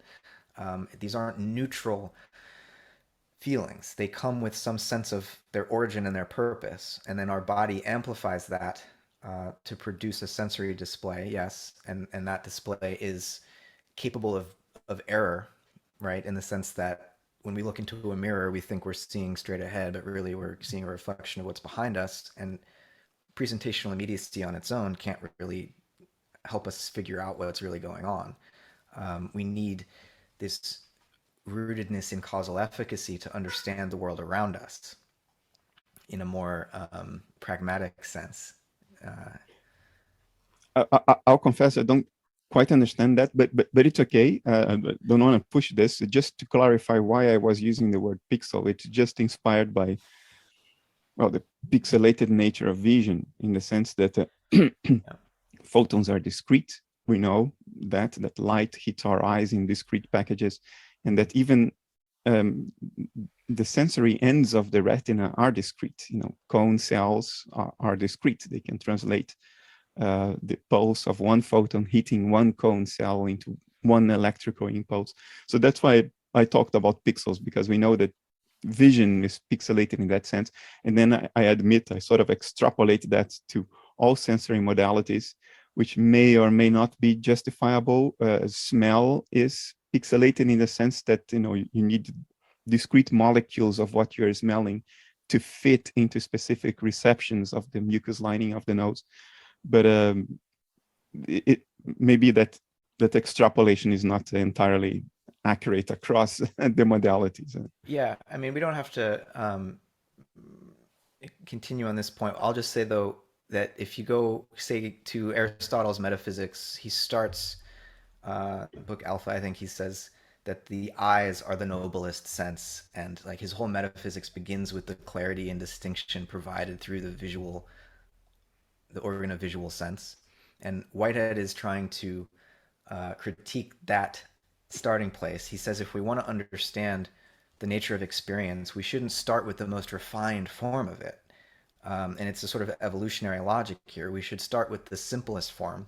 Yeah, that's fair And enough. he admits that the simplest forms are going to be much more vague and sort of nebulous in the sense that we don't see clear boundaries. We don't have a sense of, the distinctness of the visual world. And so that makes philosophizing about those sorts of feelings and perceptions much more difficult. But he thinks that that's the task we have if we really want to understand experience in its raw and primal form, right? Rather than in its most refined form.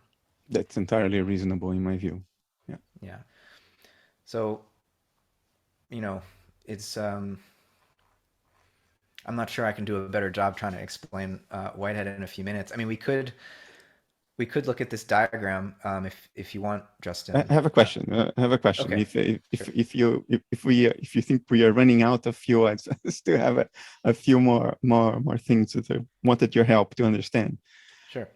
So, in your view, this Whiteheadian idea of concrescence and how subjects form and are lost immediately, is there a difference in your view, your interpretation of Whitehead, between a neuron possibly having a private inner life of its own if it's sitting on a petri dish, and if it's sitting inside your brain as part of a whole neural network? Does it lose its private conscious inner life if it's in your brain as opposed to sitting alone in a petri dish?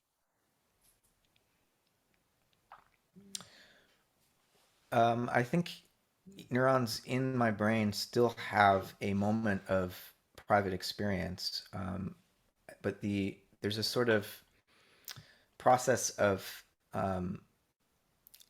inheritance as neural patterns fire through the brain, whereby you might be hinting at the combination problem here.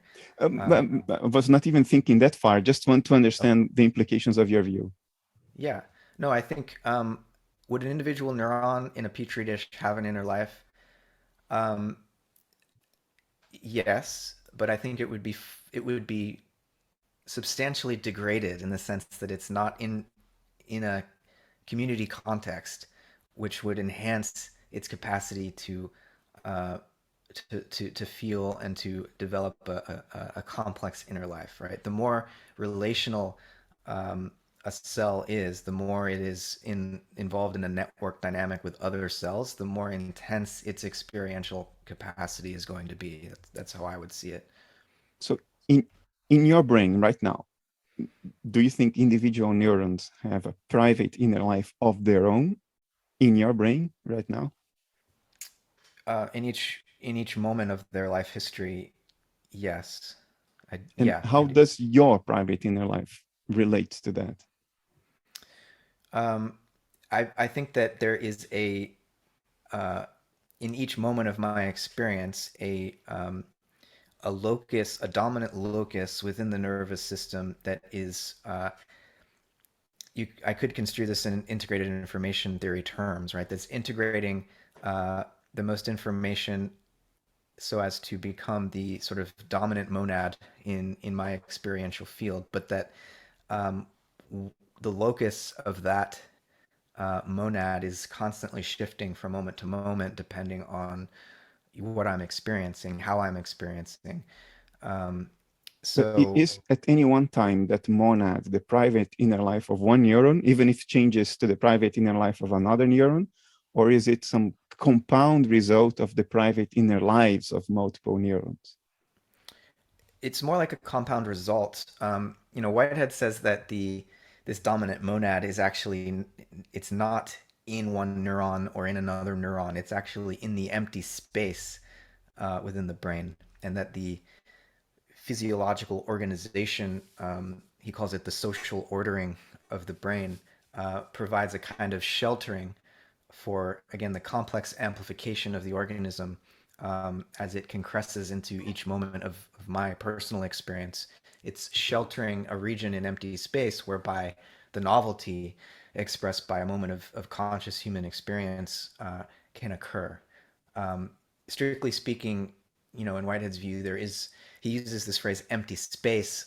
He just means to say that it's not um, determined by the habits of its environment. Um, there's so much to unpack here for this to make sense, but it's to answer your question as directly as I can. It would be like a compound achievement of a neural network. It's not happening in one neuron, right? And The neurons are functioning. Go ahead. is there an explicit account for how this actually happens? So this would be now the combination problem. Is there an explicit account for how this, in principle, originally private, separate inner lives of multiple neurons, how they come together in the empty space across the neurons to produce your unitary conscious inner life? Is there an explicit account that satisfies you as a reader for how this happens? Yeah, I try to spell this out in one of the papers I shared with you, the varieties Yeah, of sorry, physicalism. No, it's okay. But it is coherent in my view, and it has to do with the genetic inheritance of the let's say mini experiences of the neurons into the macro experience of my personal consciousness. Um, Typically, the combination problem is construed in like spatial terms, right? How do you get the many to become one thing?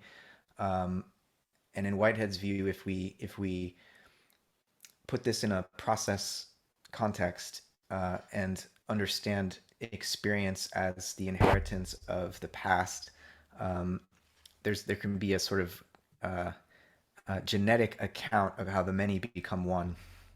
a And genetic so account. genetic, not like DNA, but like inheritance of the past. Oh, okay. Um, so it's a the process relational solution to the combination problem is such that the many become one and are increased by one because the universe is never the same twice, and so experience emerges out of the past by integrating everything which has occurred before it and adding some new perspective to that. Uh, that's the many become one and are increased by one. It's a complicated argument. I hope I've spelled it out well enough that it can be understood in the article that I shared with you. But I think it is a way around the so-called combination problem for constitutive panpsychism. Whitehead's an emergentist in the sense that he doesn't think that consciousness is in the way that I think Goff, at least earlier, Philip Goff thought of constitutive panpsychism, where the fundamental particles are manifestations of consciousness, and that our human level consciousness is sort of um, doesn't have its own emergent um, agency, or doesn't add anything new that's not already present in the constituents. Whitehead is saying in a way that emergence is taking place with each moment of the universe's life history, everywhere, all the time. That's what concrescence is. It's emergence writ large. It's the very nature of creative advance, that the many objects of the past grow together in a new subject, which perishes to become an object inherited by the next moment. Concrescence is the emergence of a novel one out of the prior many, right? Which it inherits. And But so emergence in the strong sense, strong emergence or weak emergence? In other words, emergence that we can provide a coherent, explicit account of. he provides a coherent, it's hard, it's strong emergence, but not in the sense of strong emergence in the sense that something, a new whole is being produced that cannot in any way epistemologically or ontologically be reduced to the parts Okay, so out of which strong emergence. strong emergence. And he provides an account of this in terms of a theory of prehension, which is a theory of feelings and how feelings can grow together. Feelings inherited from the past can grow together into a present subjective experience. Whether or not that account is convincing, it depends on who's reading it. But it is strong emergence, but it's not the strong emergence of consciousness from matter, which is, I think, totally incoherent. We would agree on that. It's the strong emergence of a conscious human subject from simpler forms of subjectivity, and it's a genetic account, meaning it's temporal rather than trying to think of this in spatial terms, which is where I think a lot of the difficulty of the combination problem comes, by not thinking of it in a process form. But it's an outright attempt to tackle and solve the combination problem. Yeah, I mean, James originally, maybe you could say even before James, John Stuart Mill articulated a version of the combination problem, and James articulates it. And so Whitehead was aware of this issue and did try to directly address it with his account of concrescence. So I think, it's a proposed solution, at least. Okay. Mm-hmm. I mean, what do you think, Justin? Do you want to?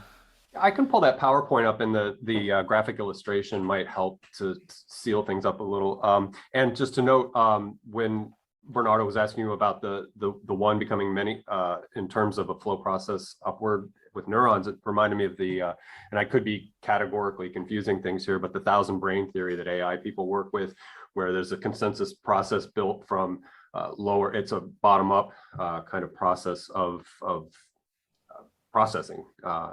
So anyway, if either of you have ever looked into 1,000 brain theory, it kind of reminds me of what Bernardo was asking of you, but again, I could be messing that up. So let me get the share and we'll look at this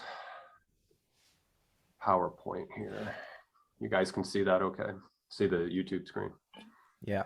Okay, perfect. So here we go. Regular speed should be good.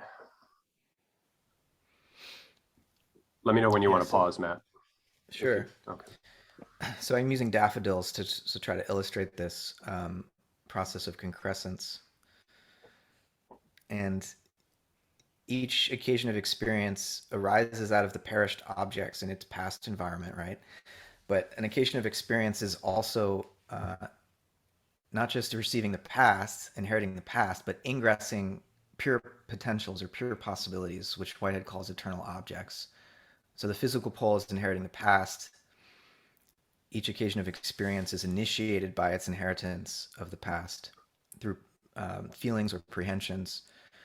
And then what is prehended in the past is compared to possibilities, right? So the past is what's given and actualized, and the mental pole brings in these pure potentials, which can allow us to interpret the past or ingress another possibility. And the subjective aim is what's bringing the manyness of the past into a new unity.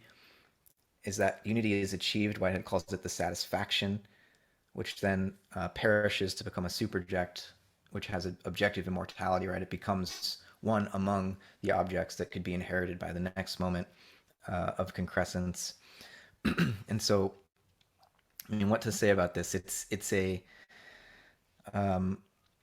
account of the becoming of a reality that's not just about inheriting what's physically given, but Whitehead also makes reference to this realm of eternal objects, which are the possibilities or the pure potentials, which can be ingressed, that allow us to characterize in each moment what we have experienced in the past in a different way, or to add something new to what we've already experienced. So this is Whitehead's way of sort of getting around determinism.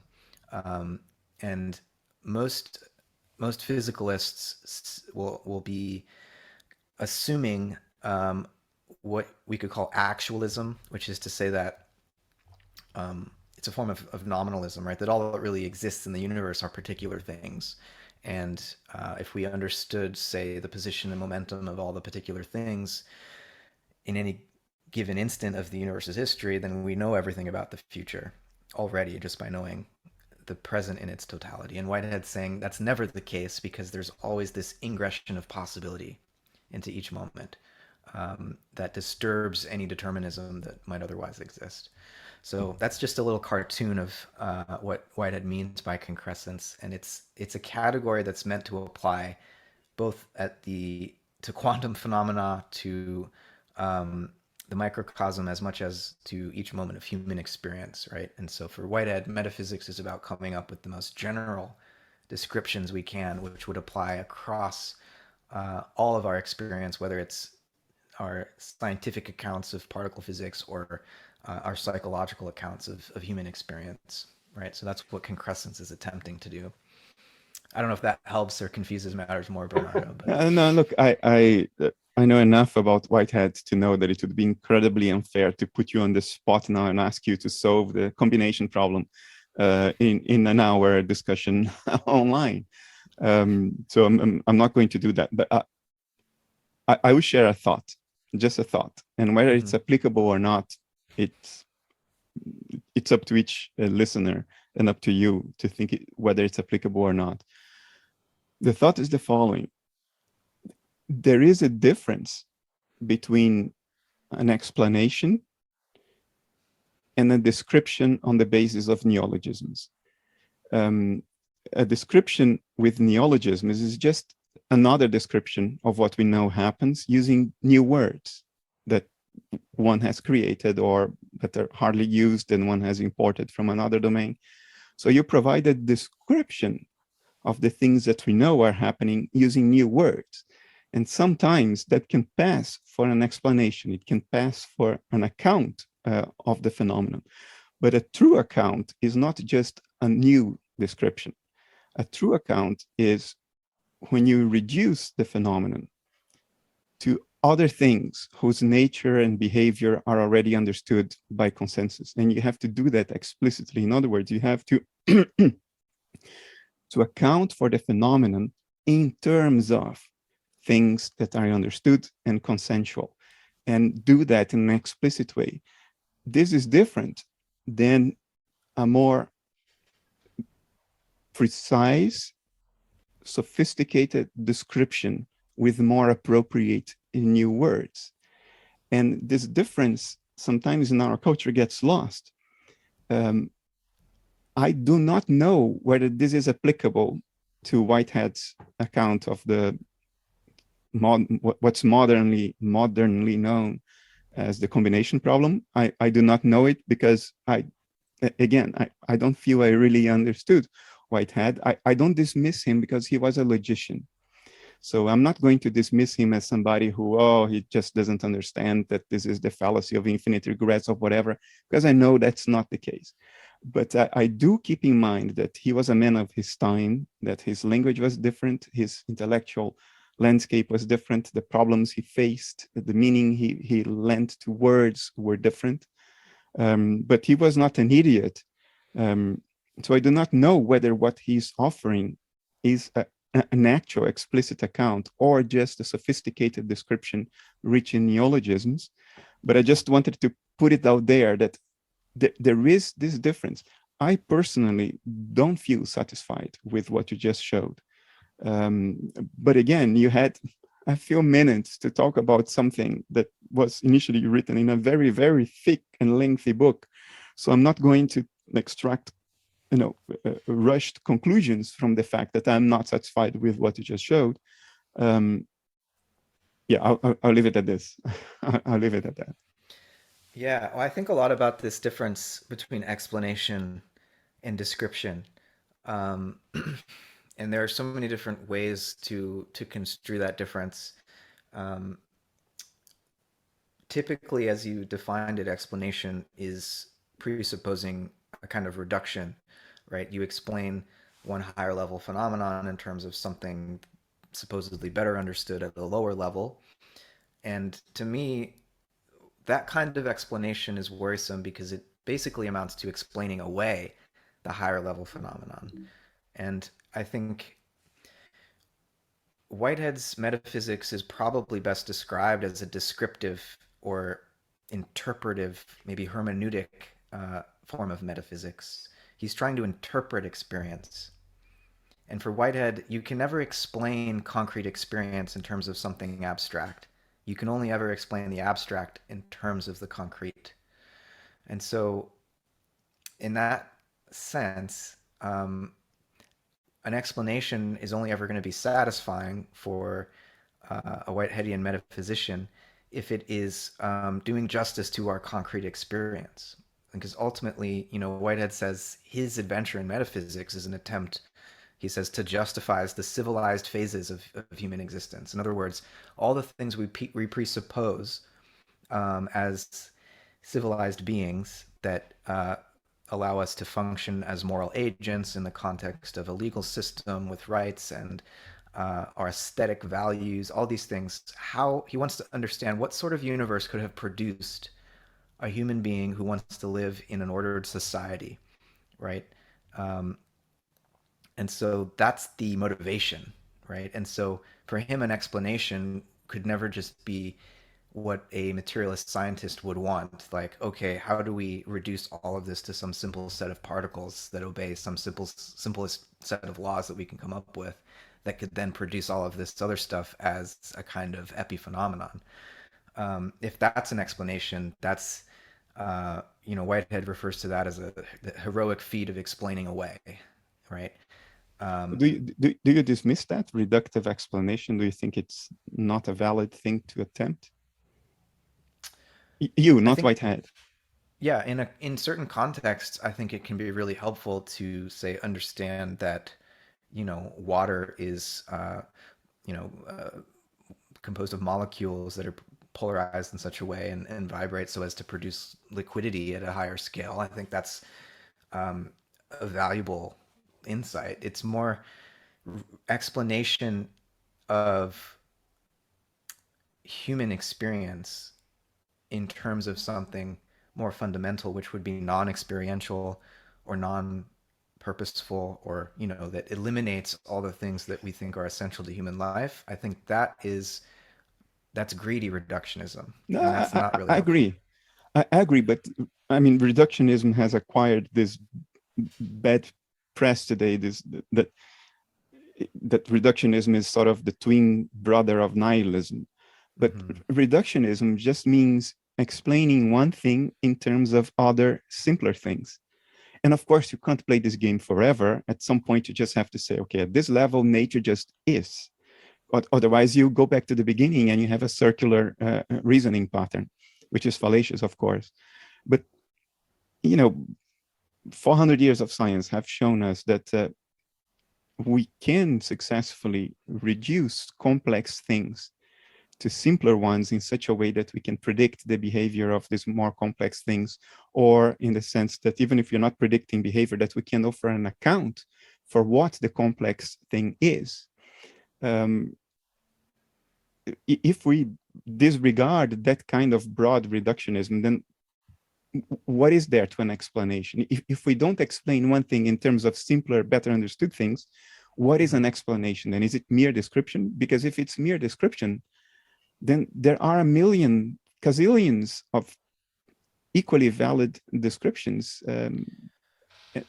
We basically open the gates to all kinds of things that don't work, that are not reasonable, that violate reason and evidence. Well, I think if the criterion for a good reductive explanation is that using it we can predict and control the system in question, then that's fine. I think that's important. We wouldn't be able to have this conversation if that sort of reductionism wasn't valuable, because these machines wouldn't work. But I think there's a different question, a question that differs from reduction that allows us to produce a model whereby we can control and predict a phenomenon, versus an explanation that produces understanding and elucidation, that we can better grasp how a thing works. And I think what Whitehead is trying to do, and the way that I understand the role of the metaphysician, even in light of all of the scientific and technological advances that have been achieved in the modern world. The role of the metaphysician is to understand how our scientific knowledge hangs together with our sense of the meaning of human existence, our sense of being moral agents in the context of a community of other moral agents. I think that if our science is construed in such a way as to make all of that human stuff an illusion, then there's a metaphysical mistake has been made somewhere, right? And so we need to step back and understand how to better interpret these scientific explanations so that they don't negate everything that we need to presuppose for meaningful human life, among others, to be possible.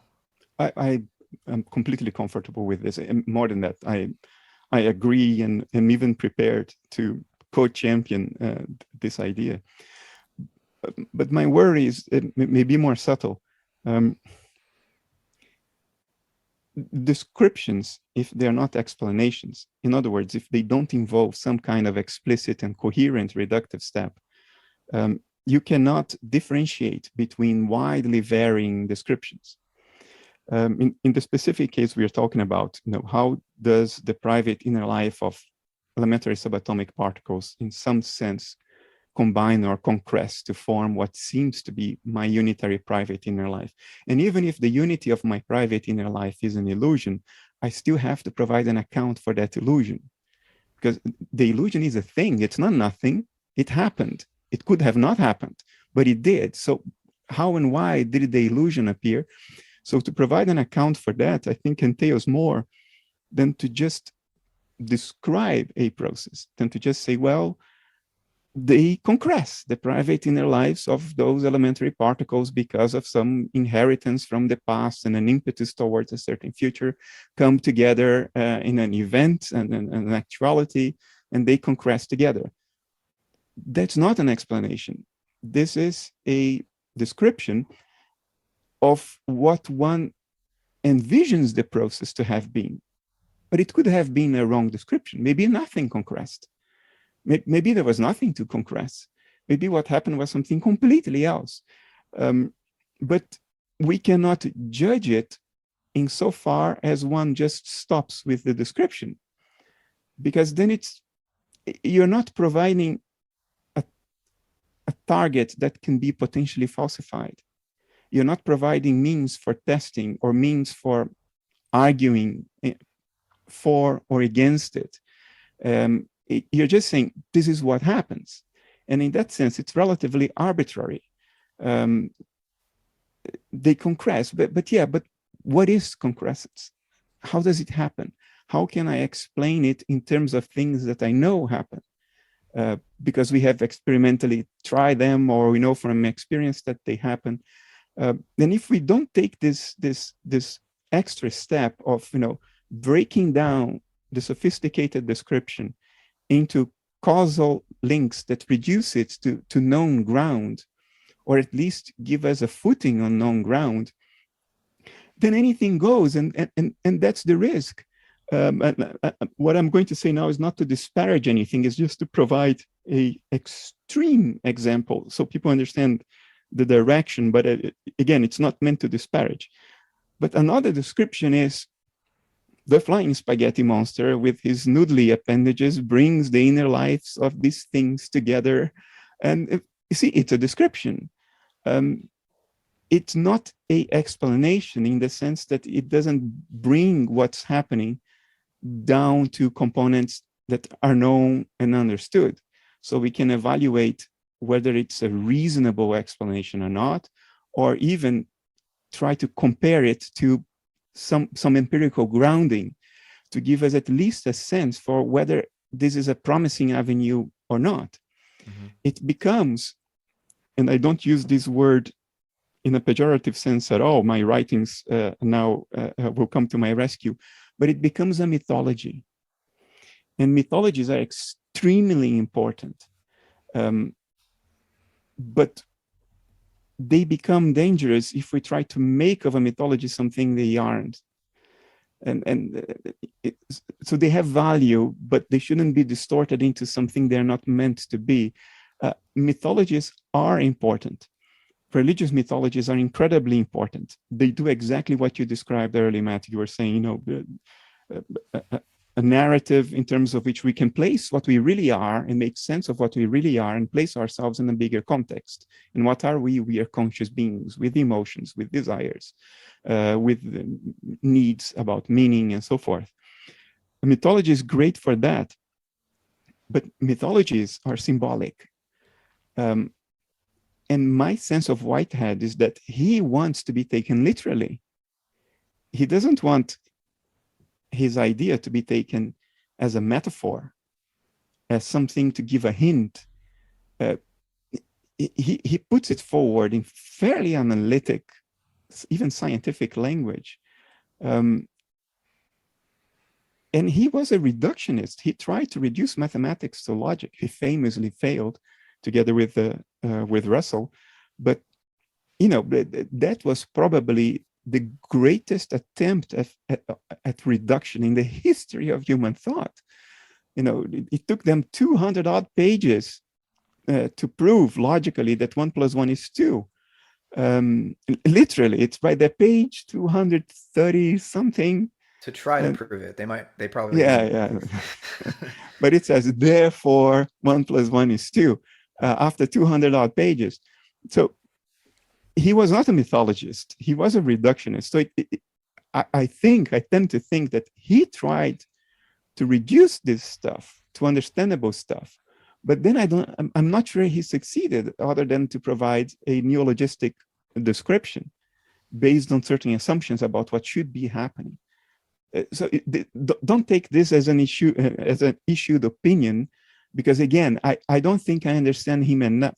Sometimes I understand people enough that I feel I can criticize them. I have done this before. I have gone out and said, this person's full of shit. I don't do that with Whitehead. My respect for him is large, is big enough to know that whatever he tried to do, he was not an idiot. So I really don't understand him, so I don't have an opinion. But these are the concerns that keep coming to my mind when I'm talking about him or trying to read him again. It's what I shared. That's all very helpful. Whitehead is attempting, with his metaphysical scheme, a form of descriptive generalization. So he's not trying to explain. He's trying to describe the universe, reality, in terms that are general enough that it can do justice to our scientific findings, to our religious experience, the whole history of religious experience, to our aesthetic achievements in literature and poetry and on all the accounts of existence that come through that modality, to our social and political existence. He wants an account that's general enough, and it's a description. It's general enough that it can not contradict with any of the findings of the special sciences, any of our political and sociological presuppositions, or he wants to include as much of the variety of religious experience as he can in his metaphysical descriptions. And so but the criteria, it's not testable, it's not falsifiable. I don't think metaphysics is falsifiable. Science is, and science produces reliable knowledge because the models can be falsified. And that's one of the findings of science are one of the important ingredients that need to be considered in this endeavor to produce a descriptive generalization, right, in the context of metaphysics. But I think, Whitehead wanted to be taken seriously or literally in the attempt to provide this sort of description. But, in his description of the history of attempts to do this, the history of cosmological accounts, he compares Newton's scholium to Plato's Timaeus. And he says, really, even though Newton was way more specific in his account, we know that he was wrong now because he was too specific. Plato is more general and vague and admits in the Timaeus this is a likely story. And that account, therefore, is more enduring historically. And Whitehead thinks that Plato would have been way less surprised by some of the changes in contemporary physics than Newton would have been, in the sense that Plato understood the universe as a sort of a process of genesis that moves through stages, and he understood the role of mathematical descriptions of the subatomic, and he wouldn't have called it that, but the molecular microcosmic world, understanding it in terms of mathematical relationships instead of physical atoms of some kind. And so I think Whitehead is trying to tell a likely story, and you could say that it's a myth, but it's a myth that is informed, or a narrative that is informed by science, but it's not itself attempting to be falsifiable in the scientific sense. It's a more general form of account than science, right? And so he's humble enough to admit that this isn't the final account. Let me just the final sentence from his preface of Process and Reality. He says, "There remains the final reflection. How shallow, puny, and imperfect are efforts to sound the depths in the nature of things. In philosophical discussion, the merest hint of dogmatic certainty as to finality of statement is an exhibition of folly." So it's a work in progress, and he would expect us to continue that work. The same can be said about all science as well. It's a work in process. It's a game of convenient fictions, and the convenient fictions change over time as they become less usable and new ones become more useful. My concern is not falsifiability in the Popperian sense, in the sense that Karl Popper put it forward. I agree with you that only applies to predictive models of behavior. So my concern about Whitehead process philosophy is not that. It's simpler than that. My concern is the following. What he's describing is not only what can be observed, but it's his own story about what's happening behind the curtains. Because when he talks about concrescence, he doesn't know that concrescence is happening. A description of pure fact would be human beings have seemingly unitary consciousness in their life. And we can make no statement about the inner life of electrons because they produce no behavior that would give us any hint to think that or to think otherwise, because they are incommensurable with our own behavior. That would be a description of the fact. But what he describes is the underlying process that supposedly leads to the facts. And if that description is not then made explicit in terms of things we do understand, then it becomes almost a fantasy. He described his own fantasy about what's happening, but we cannot know whether concrescence is happening. We cannot even evaluate the hypothesis unless an explicit account is provided in reductive steps that we can say, okay, this coheres. I can understand every step of what's happening that brings us from what we know to be true to the hypothesis being put forward, namely concrescence. So if I can explicitly understand and see the plausibility of every step, then I can at least evaluate the weight of that explanation or that description. I can evaluate that narrative, that account, fantasy as it may be. I can evaluate that fantasy in terms of plausibility, empirical coherence, explanatory power. But if he doesn't do that, if he limits himself to simply describing via neologisms the process he thinks is happening, then it's really myth in the sense of a fantasy, which can be useful in a metaphorical sense. I don't question that. On the contrary, I think the value of metaphorical mythologizing is far too neglected and put down in our culture. But we should then keep in mind that it's different than what contemporary metaphysicians are trying to do, which is to provide narratives that have explanatory power, that have explicit, coherent steps, plausible steps anchored in things that we do understand and that we do know to be facts, that things that we have empirical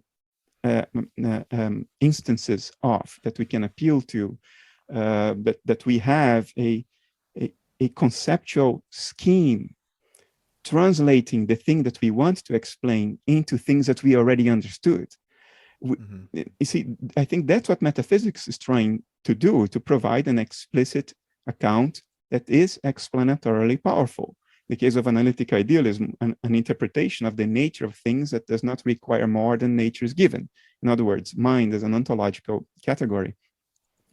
But if we say it concresces and we don't apply it, and we don't provide an explicit account of what concrescence means in terms of things we already understood, then it's a description of a vision. It's not even a description of empirical reality, it's a description of a vision. Yeah. And insofar as that passes for an explanation, it can be dangerous. So I think everything you're saying is valid and well taken. And I think although Whitehead viewed his cosmology as a likely story, he certainly felt that it could be applied across all of the special sciences and elucidate the findings of those sciences. And that's something that, in order to evaluate, we'd have to look at the literature. The plasma physicist Tim Eastman has applied Whitehead's ideas to understand quantum physics, as has Michael Epperson and Elias Safiris and others who've written books showing how Whitehead's account can help us give plausible interpretations to the quantum theory in terms of concrescence. And there are neuroscientists.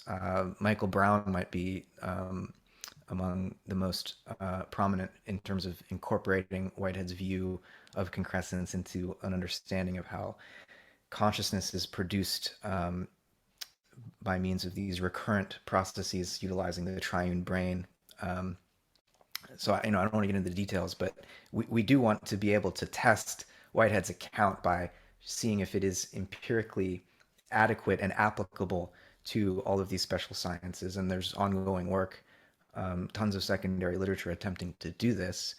And so it's there to be evaluated and to be judged as to whether or not it's actually helping to move the ball forward or not. But it's not just that Whitehead's offering his speculative fantasy. He wants to be able to provide a metaphysical scheme in terms of which the findings of the special sciences can be interpreted so as to hang together as a whole, not only as a whole in terms of an account of a unified natural world that's not divided into physics and chemistry and biology and psychology, but that somehow can be unified, but also to connect with the presuppositions of social life and mystical experience, and how do those things fit into this picture as well, right?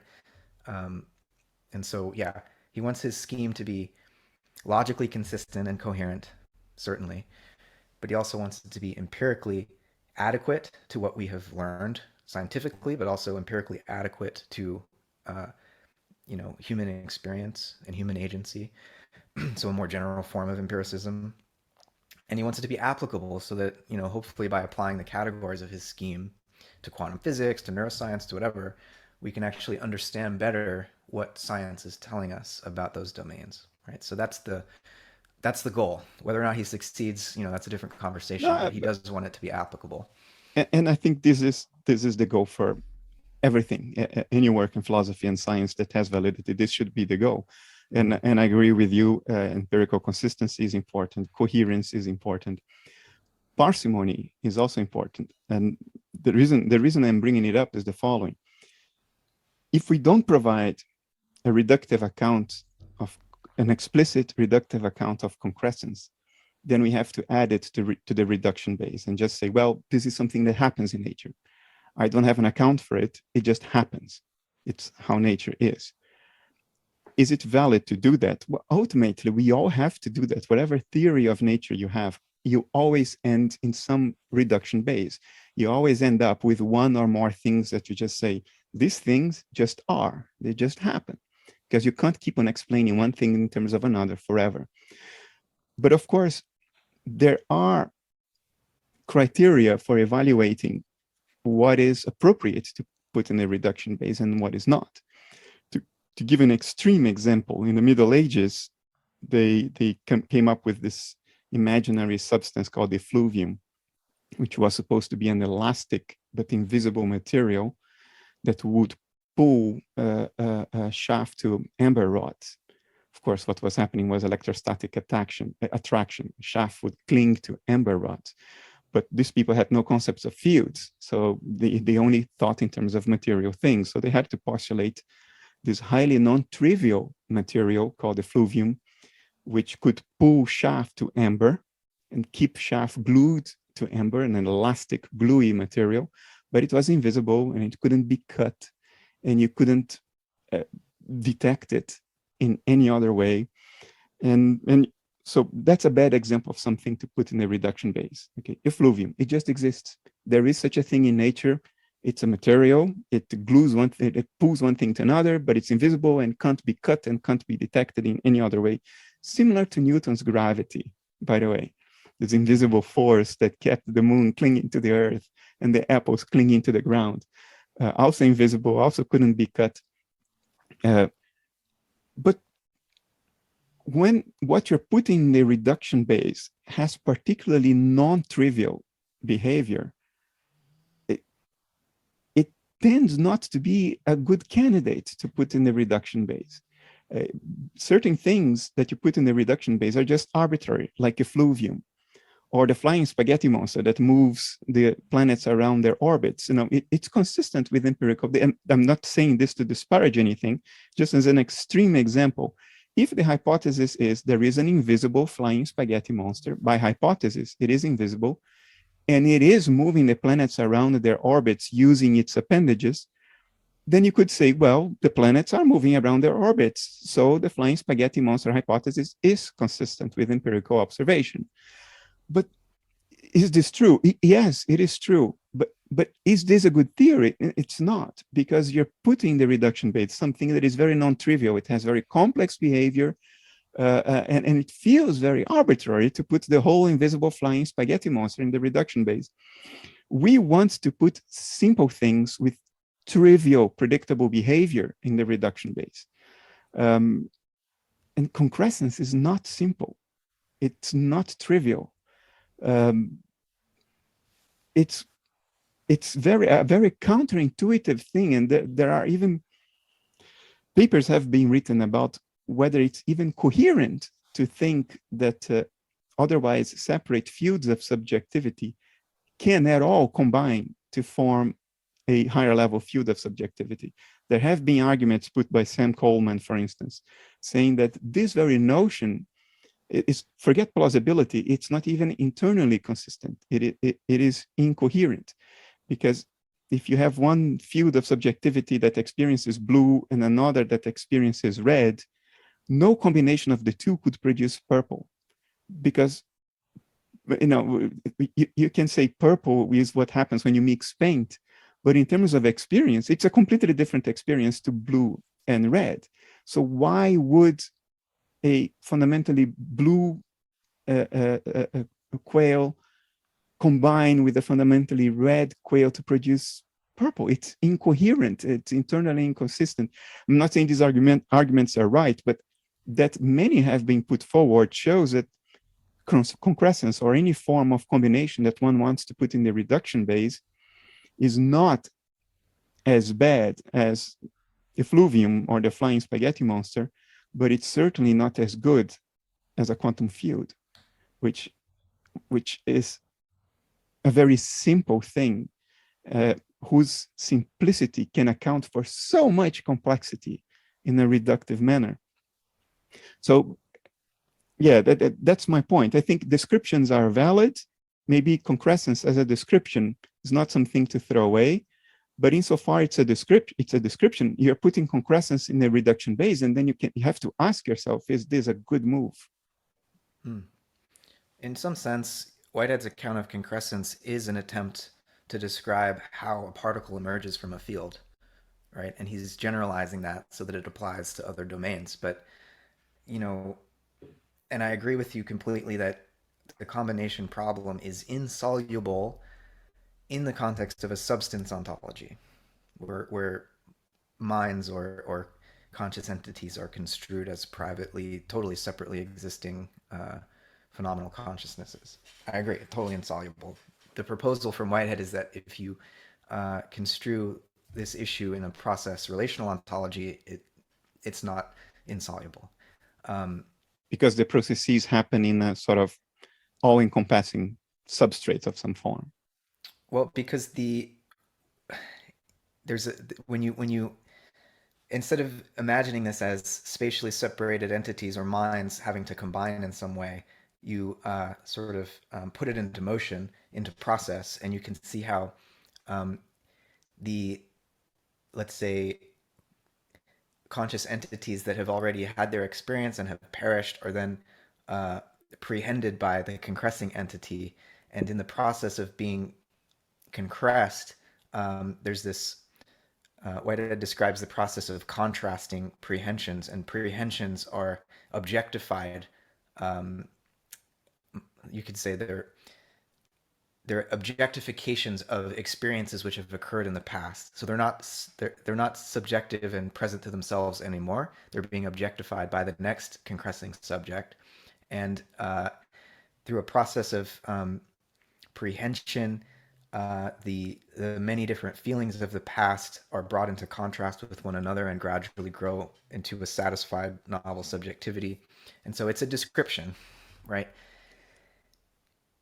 Whether or not it's convincing is up for debate. But the thought I just had is that this makes a lot of sense to me if I visualize these prehensions, and then for the audience now, the word comprehension means prehending a set of things together, to comprehend, which cognitively is an association.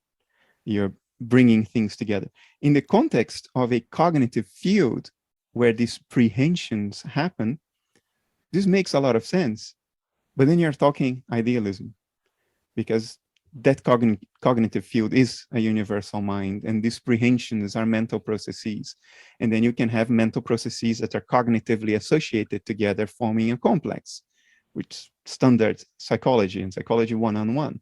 Mm-hmm. And those complexes are then concrescences of cognitive contents. Yes, it makes a lot of sense. But then you are in idealism. You know, I have a lot of respect for idealism. I've studied particularly the German idealists. I mean, my blog is called Footnotes to Plato. I think that you know, I would, if the choice was materialism and idealism, sign me up for idealism. But I think that there are, I don't care what we call it. You could say a lot of people refer to Whitehead as an idealist. Even though he refers to his philosophy as organic realism. Idealists are realists. Right. Depending on how you define Mind really exists. It's really out there. It's not my dream. It's really happening out there, and it would still happen if I were not here. Right. Just like Plato was a realist too, in the sense that he thought that ideas and universals are real. And so, yeah. But I think, you know, in terms of being metaphysics being consistent with the available evidence, there are a lot of, I think, problematic criticisms of your position and of my position that claim that we're somehow contradicting scientific evidence or whatever, and that's really frustrating. Even within science, the data are always multiple theories can provide explanations for the available data. Yeah. Right. And so, you know, for example, Whitehead developed his own tensor equations to explain gravitation, because he felt like Einstein's account of curved space-time would mean that measurement was impossible for epistemological reasons, because in order to measure deep space in an Einsteinian relativistic context, we'd first need to know where all the mass was so we could see how the ruler would bend. But we can't know where all the mass is until we've measured it, right? And so you end up with this epistemological paradox where you have to know everything before you can know anything. And Whitehead said, no problem. We just don't have to construe gravitational fields as curvatures of space-time. He said he didn't even understand how you could even imagine a curved space-time. So he developed tensor equations that construe gravity more in the terms of electromagnetism. His book Principle of Relativity articulates this. Over the decades, different physicists had said, well, even though it was empirically equivalent to Einstein's construal of relativity in terms of the perihelion of Mercury and what was the other major empirical test? Anyways, I forget. It was empirically equivalent. But then they did some analyses of what Whitehead's equations would have predicted in terms of the effect of all the matter in our galaxy on the Earth's tides. And they said, oh, nope, it's off. Einstein's predicts that better. And we're talking about minuscule differences here. But Whitehead's point was more that, there's a whole new family of theories of relativity, of gravitation.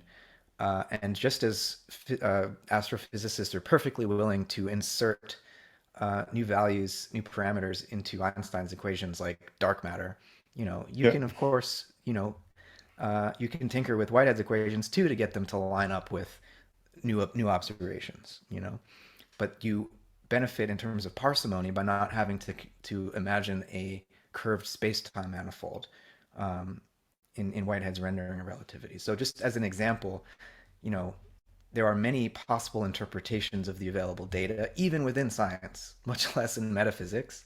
And I think for Whitehead, he's kind of a pragmatist when it comes to metaphysical descriptions. He wants us to use the descriptions that work in terms of elucidating science, and then also in terms of providing an account of reality where, again, our human experience can be understood to hang together with, without being reduced or explained away, to hang together with our scientific accounts of the universe, right?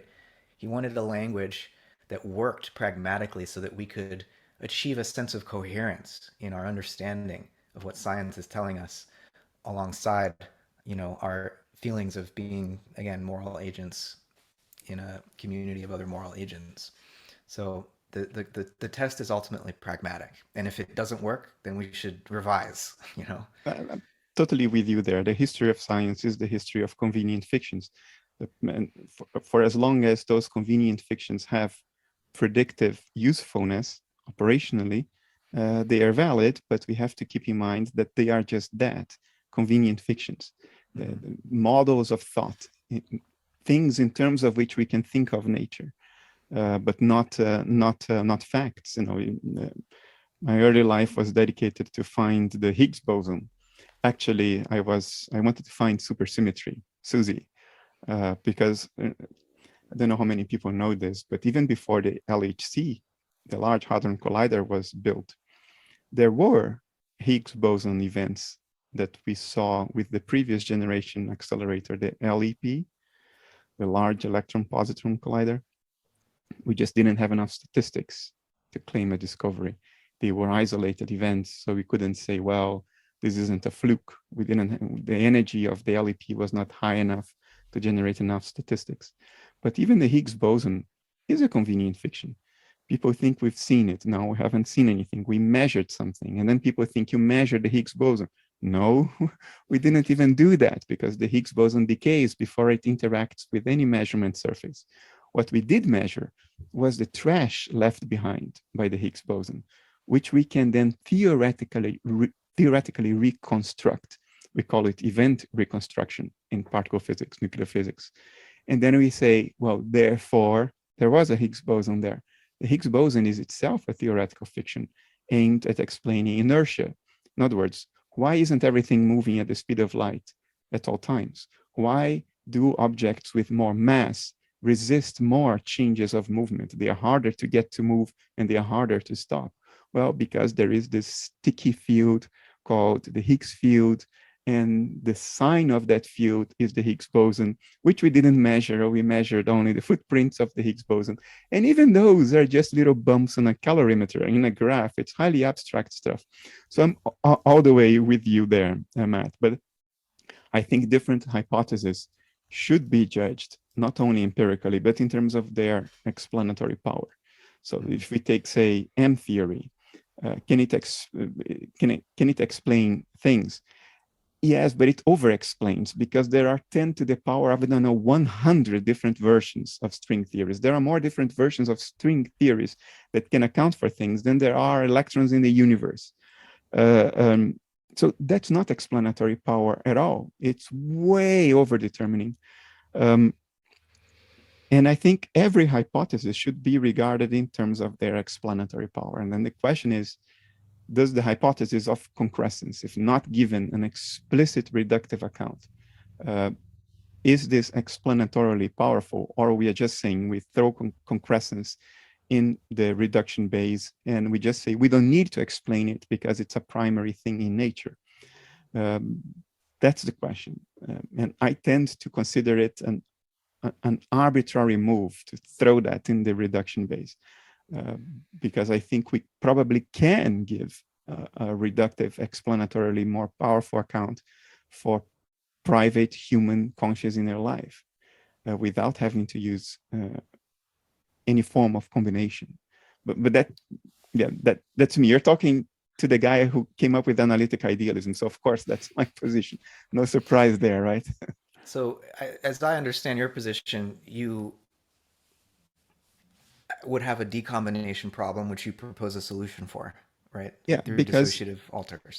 yeah, because it exists in nature. Even if we, even those who claim that they cannot have a conceptual account of it, I think there is a clear conceptual account of it in terms of graph theory. But there are some people who say, no, my intuition tells me that this graph theory thing is not the way to go. Even if you are in that camp, that you don't see a clear conceptual account for it, you got to at least admit that it happens in nature. Whether you understand it or not, it happens in nature. And there is very powerful empirical evidence for it now since the turn of the 21st century. So yes, I think given that we know that that happens and it's sufficient to account for things, why do we need to postulate something that we don't know whether it really happens or not, and we don't have an explicit account for how it operates? From my point of view, it would seem that we're kind of both in a similar situation, and it's almost a draw in terms of the metaphysical plausibility of the existence of mind at large versus the pervasiveness of concrescence. Mind at large is speculative, right? If you're claiming that your experience is as a dissociative alter, you don't have direct experience of mind at large, right? So that is a speculative postulate that makes sense in the context of your scheme, but how is that postulation different from concrescence? That's a good question. I'm happy you asked it. Unless one is a solipsist, one has to infer something beyond personal experience. If you say, I will infer nothing beyond my personal experience, then the only conclusion that is coherent within this assumption, in the context of this assumption, is to say the entire world, all of reality, is my personal dream. Nobody else is conscious. They're all figments of my imagination. Now, if we agree that this is not the way to go, and there are a number of reasons, Russell himself said even those who purportedly subscribe to solipsism don't act consistently with their position. So I think you conclude that it's impossible to believe in solipsism. But forget about that. If you're not a solipsist, then automatically you have to grant that you have to make some inference. You have to infer something that is not directly accessible to you, that you cannot be directly acquainted with.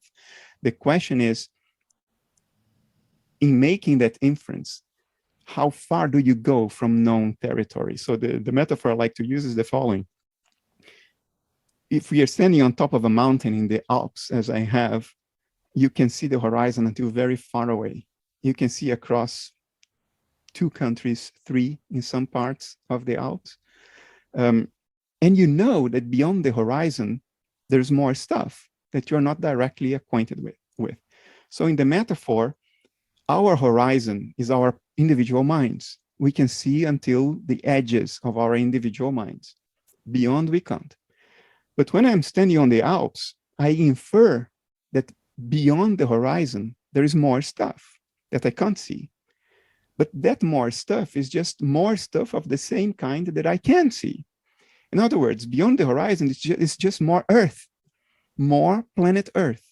It's not a different kind of stuff. It's not a different kind of mechanism. No, it's more Earth. That's a very cautious inference. You're not postulating new kinds. You're postulating more instances of a known kind. Materialism is, of course, you say, until the Earth, it's mind, until the horizon, it's mind. Beyond the horizon, it's something that is not mind. In other words, until the horizon, it's the earth. Beyond the horizon, it's something that is not earth. I think that's gratuitously complex. And I would say concrescence is one of those processes that if you picture it happening outside mind, you're postulating a new kind of stuff that is not in the horizon, unless you postulate it as a cognitive process in mind, because concrescence, understood as cognitive association, does happen in our personal minds. We are all the times associating things, creating emotionally charged complexes of mental contents that are cognitively sort of joined together in a web of associations. If what's meant by concrescence is this kind of thing, then it is not a new type. Then you're just postulating that beyond the horizon, it's more earth. And it is parsimonious and explanatorily powerful. But it is idealism, because now concrescence is just cognitive association. But if you say, well, it's not cognitive association, concrescence is a different kind of thing, then I would say, no, you're looking until the horizon, is saying until the horizon it's earth, and beyond the horizon it's something totally else. And I would say that's a lower quality inference. Everybody has to infer something, but the quality of the inference has to do in how grounded it is on what you can see until the horizon. And concrescence as cognitive association is grounded. Concrescence as something else, I would say, no, that's gratuitous. Yeah. You're imagining something that is of a different kind. Mm-hmm. Mm-hmm. So, I mean, given where we started, where Justin asked me to define matter, and I can clearly say that there is no such thing in Whitehead's scheme if we define matter as something existing outside of mind, independent of experience. There is nothing independent of experience in Whitehead's cosmos. You use mind, he uses experience. This could just be a terminological difference. However, it is. Yeah. Concrescence takes place as an experiential activity, right? It's inside of the experiential continuum, if you want, though each concrescence, just similar to your alters, achieves a unique private perspective, at least for a moment, before it perishes back into the continuum, right? So I think this is Whitehead an idealist? In your way of defining it, yes, he is, right? And so maybe we've arrived at a truce here. Though I think, Whitehead has some points where he wants to differ from certain forms of idealism, usually to avoid solipsism, though clearly your view is not subject to the criticisms that, say, people often level at like Fichte and say that he was some kind of solipsist who thought his ego was the only thing in existence, which is a caricature of Fichte. Yes, I was going to say the good that you know that. Yeah, yes, it's a caricature of Fichte. Yeah, definitely. So Whitehead would say, he would do co-teaching at Harvard with some idealists, and he would often get frustrated and say, he was a rugby player, and he would say things like, being tackled in rugby, that's the real, anyone who hasn't been buried in the scrum and had their shins kicked bloody, doesn't understand what reality is. And so for him, it's more about the influx of otherness, right? Because he really wants to emphasize relationality. But I think there's plenty of room for that in your account of dissociative alters. And so I think that we have converged here. We have different terminologies, but we're trying to describe, I think, a similar vision, at least. Yeah, the difference would be, where do the boundaries of dissociation lie? I would say, well, the boundary of dissociation lies on the boundaries of our body. But a Whiteheadian account would say dissociation goes all the way down to the level of individual subatomic particles, and then they sort of concress back together by eliminating their respective dissociative boundaries and sort of merging back together until coming to our level. So you have a dynamics in which you dissociate all the way down, and then you reassociate halfway up again to form us. While I think it's simpler, more parsimonious to say it dissociates halfway down, and that's it. It doesn't dissociate further than us. So that would still be a operational difference. But Right, for sure. ontologically, I agree with you. It could, if concrescence is taken as an experiential phenomenon, then ontologically we are all talking about nature as a field of subjectivity, a field of experiences. Yeah, I think Whitehead's account of experience has this sort of toroidal or lemniscate quality where we're constantly experience is constantly turning itself inside out and outside in, right, from moment to moment, and that process goes all the way down. And he doesn't. I would say I just wrote a paper with the astrobiologist Bruce Damer, who I think you know, about the origin of life, and he and I have some very productive disagreements about this issue. For Whitehead, life is a matter of degrees, right? There's no moment when now you have biology and the first organism, and before that there was no life, no sentience, no anything aside from physics and chemistry and the laws that uh, determine their behavior. Um, so for Whitehead's point of view, as I was saying earlier, organisms, self-organizing systems go all the way down, and he would say that it would be arbitrary to say that dissociative alters only emerge with, I guess you would think, the first cell. So the membrane would be the boundary, in your view? In Bruce's terminology, when the colonies give rise to the first autonomously self-reproductive organism, then I would say that was the first alter, and its dissociative boundary are the boundaries of that proto-cell. So the first private experience was achieved Yeah, at correct. that point. Correct. Yeah. And before that, it was all experiential, but there wasn't a dissociative boundary. So in that sense, I am more aligned, I think, with Bruce, because Bruce's effort is to find an account of that transition point. And I think that transition point really happened. It's not arbitrary. I think it's an actual event. Abiogenesis is an actual event in the history of the universe. Oh yeah, well I agree with that. I would just say that it's a different kind of self-organization.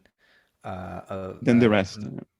Yeah, it's the emergence of a novel form of self-organization that has different capacities and a different form of more intense experience. And so a there's something new going on, but it's not so new that you can't still use concrescence to describe the energetic activity of fundamental particles or stars and galaxies. I think stars and galaxies are also organisms, but they don't have the same sort of interior organization so as to maintain a intense form of inner experience or private life.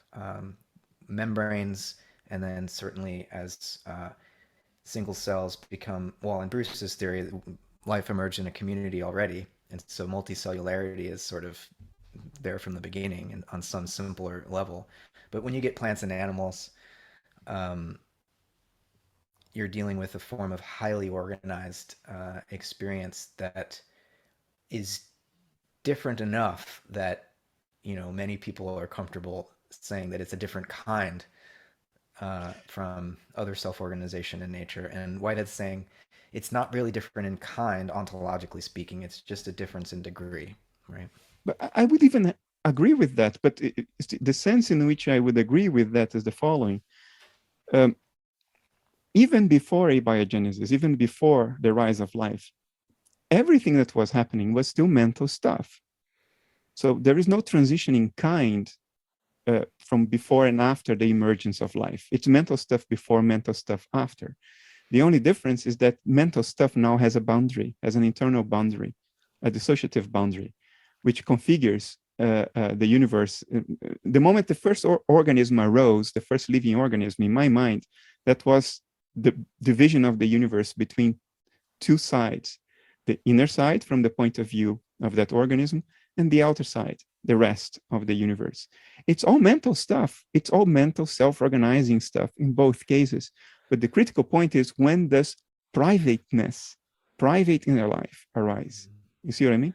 How does that differ from individual hydrogen atoms or individual stars or individual galaxies in terms of clearly these are coherent, self-organizing patterns that differentiate themselves from an environment, right? So how does that form of differentiation differ from a cell differentiating itself from its environment? I think they are coherent, self-organizing processes, but differentiating from the environment, I think that's tricky. That's the point where it gets tricky. I think the boundaries between inanimate objects and processes are purely nominal. They are arbitrary. They are created by convenience. We have every reason to think of the universe as an entangled whole, and every reason to think of an entangled whole as a unity without proper parts. In other words, dividing or carving out parts of that unified whole is made purely linguistically for convenience. Where does your car end? If it doesn't have the road and the gravity to pull it to the road, it doesn't move. So there's no car. No, the car is the entire universe. We just give a... Yeah, well, the boundaries are arbitrary for organisms too, in some sense, at least materially, to use, I mean, to speak colloquially. At what point does the molecule of oxygen become part of my body? At what point does a piece of food become part of my body, you know? That's the critical point. We do not have any ontological basis for discerning between objects, inanimate objects or events. The distinction is nominal. But when it comes to private conscious inner life, we do have a very clear ontological basis. Remember, it's an ontology of experience. So we have to talk about experiential evidence. Mm-hmm. If you prick my chair with a needle, I don't feel anything. If you prick my arm with a needle, hey, I feel something. So there are empirical boundaries to my private inner life. If a photon hits my wall, I don't see. If it hits my retina, I do see it. If a molecule is floating around the road outside my house, I don't feel the smell. If it enters my nose and contacts my receptors, oh, now I feel it. So the boundaries of perceptual and inner experience seem to provide a solid empirical grounding for this division between inside and outside. Okay. And you can't do that for any inanimate anything. Do you think that in certain non-ordinary experiences, whether mystical states that occur just via grace, or you just took 500 micrograms of LSD, and people claim that they can experience either an extension of their own being to the entirety of the universe, or they can have all sorts of anomalous experience that isn't seemingly limited by the sort of threshold that you're describing? What do you make of those sorts of experiences? I think these are experiences in which, for whatever reason, the boundaries of our dissociation, which characterizes us as individual beings, has been compromised temporarily or permanently. For instance, psychedelics, we know they reduce brain activity. I think what they do is they compromise the dissociative process that characterizes normal life. And the boundaries then become more porous. Stuff can percolate through the boundaries that otherwise wouldn't. And you experience that as an enrichment of inner life, because your dissociation is temporarily repressed or weakened. So I would count that as actually evidence in favor of what I'm putting forward. If the hypothesis that we are dissociative complexes in a field of subjectivity underlying our nature, if that hypothesis is correct, you have to keep in mind that nothing in nature, no process in nature is absolutely perfect. Rain doesn't precipitate all air humidity. Fire doesn't burn everything that is combustible. No process in nature is perfect. Neither is dissociation going to be. Our dissociative process mechanisms are not going to be perfect. They are liable to be becoming defective or to being repressed. And psychedelics seem to do exactly that. And what would you expect under my hypothesis if the dissociation boundary were to be impaired? You would expect exactly what people report, an enrichment of inner life and an identifying of the self, not anymore with your personal self, but with the universe at large. My partner's first psychedelic experience, she came back and she said something that would be considered a heresy by any priest, but I understood exactly what she meant. She came back, looked at me with big eyes and said, "My God, I am God. And I smiled because I thought, yeah, right on. No, you've been there. You overcame your dissociation in a safe and temporary way. Of course, if you do that with psychedelics, you lower your dissociative boundaries. It's like lowering your guard. You're exposing yourself to the cognitive vicinity which you occupy, and you have no control over what's going to come in. It can be a divine experience. It can be a hellish experience because all of that happens in mind. But yeah, that's how I would interpret that as an impairment of the dissociation. Right. Yeah, I appreciate that. I think my interpretation would be that the normal sense of bounded identity that we believe ourselves to be is it's not only a function of our biological organization but of our enculturation, and that almost certainly I think there are ways in which we are more intimately related to one another, and that forms of telepathy and certainly sympathy and empathy are constantly flowing between us. We're just not enculturated to take it seriously. We don't cultivate that sort of intersubjective relationality, but we could. And I think to the extent that we become more aware of the constructed nature of our identities and the boundedness of any form of identity, the more we can begin to play with expanded identities. And, um, I've also experienced sort of group mind phenomena, like including telepathy when engaging, eating mushrooms with a group of friends. And it could be a self-fulfilling prophecy. It could be a kind of illusion, but we all seem to agree that we were sharing a vision. It was not physically present in our environment, but we were all there together, And so that to me is an indication that these dissociative boundaries are malleable, right? And somewhat fuzzy and not just biologically determined in some way, right? I think at a raw level, I think they are biologically induced, but not perfect. No process in nature is perfect. Dissociation is not going to be perfect, even under ordinary circumstances. But I agree completely with you that on top of that, we have a cultural narrative of the individual agent, which is entirely linguistic and conceptual. It's above and beyond biology. And that if we got rid at least of that one, then we would become a lot more sensitive to what you just described. I think, look, to be honest with you, I think there are even understandable reasons why people don't want to get there. I can tell you my experience at this junction right now, at this moment in space and time. My empathy level has grown significantly over the past several years. It's unavoidable. If you're thinking the things I'm thinking, and then if you think them and you realize, okay, this is the way to go, they become almost self-evident. That's going to influence your inner life. And now with what's happening in the Ukraine, and I feel even ashamed of saying that because, my psychological discomfort is nothing compared to bombs falling in people's heads or sleeping in a cold floor in a metro. I cannot shake that empathy.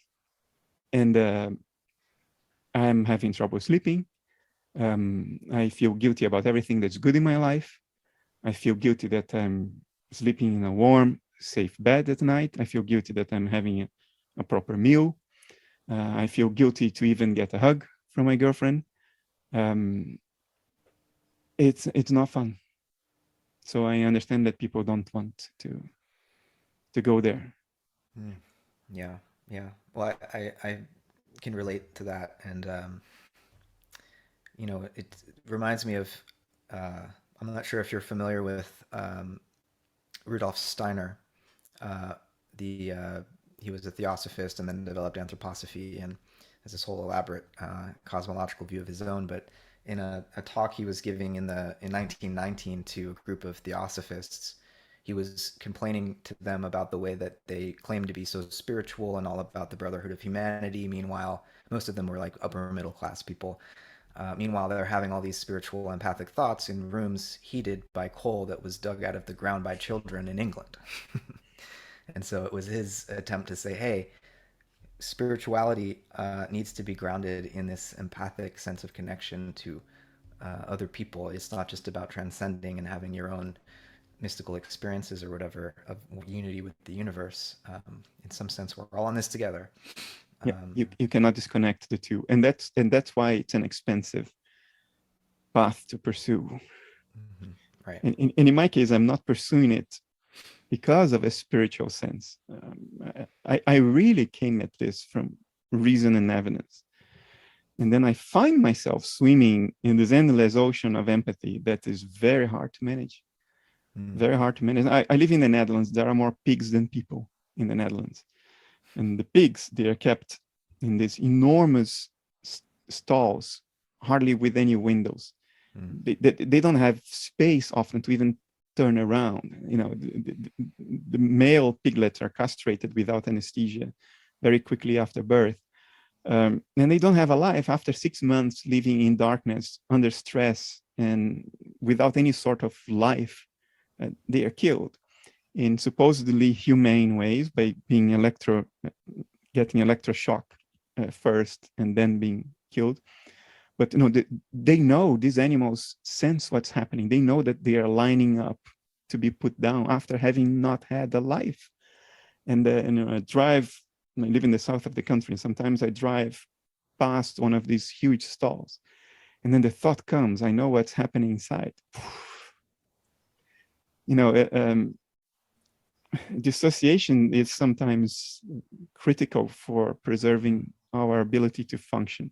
Right. And understanding certain things, and truly understand, not conceptually understanding, but understanding them by acquaintance, by living the reality of what you understand, can make you very exposed to this kind of things.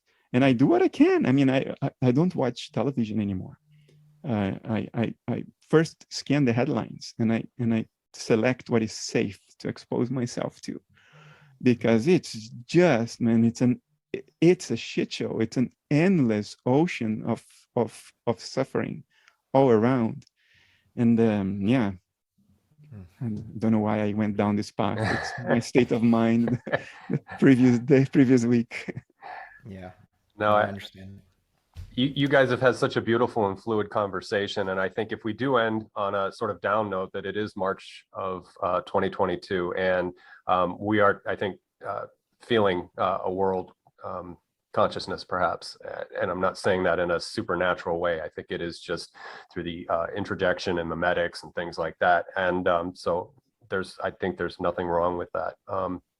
But I think we're still, we can ground this conversation in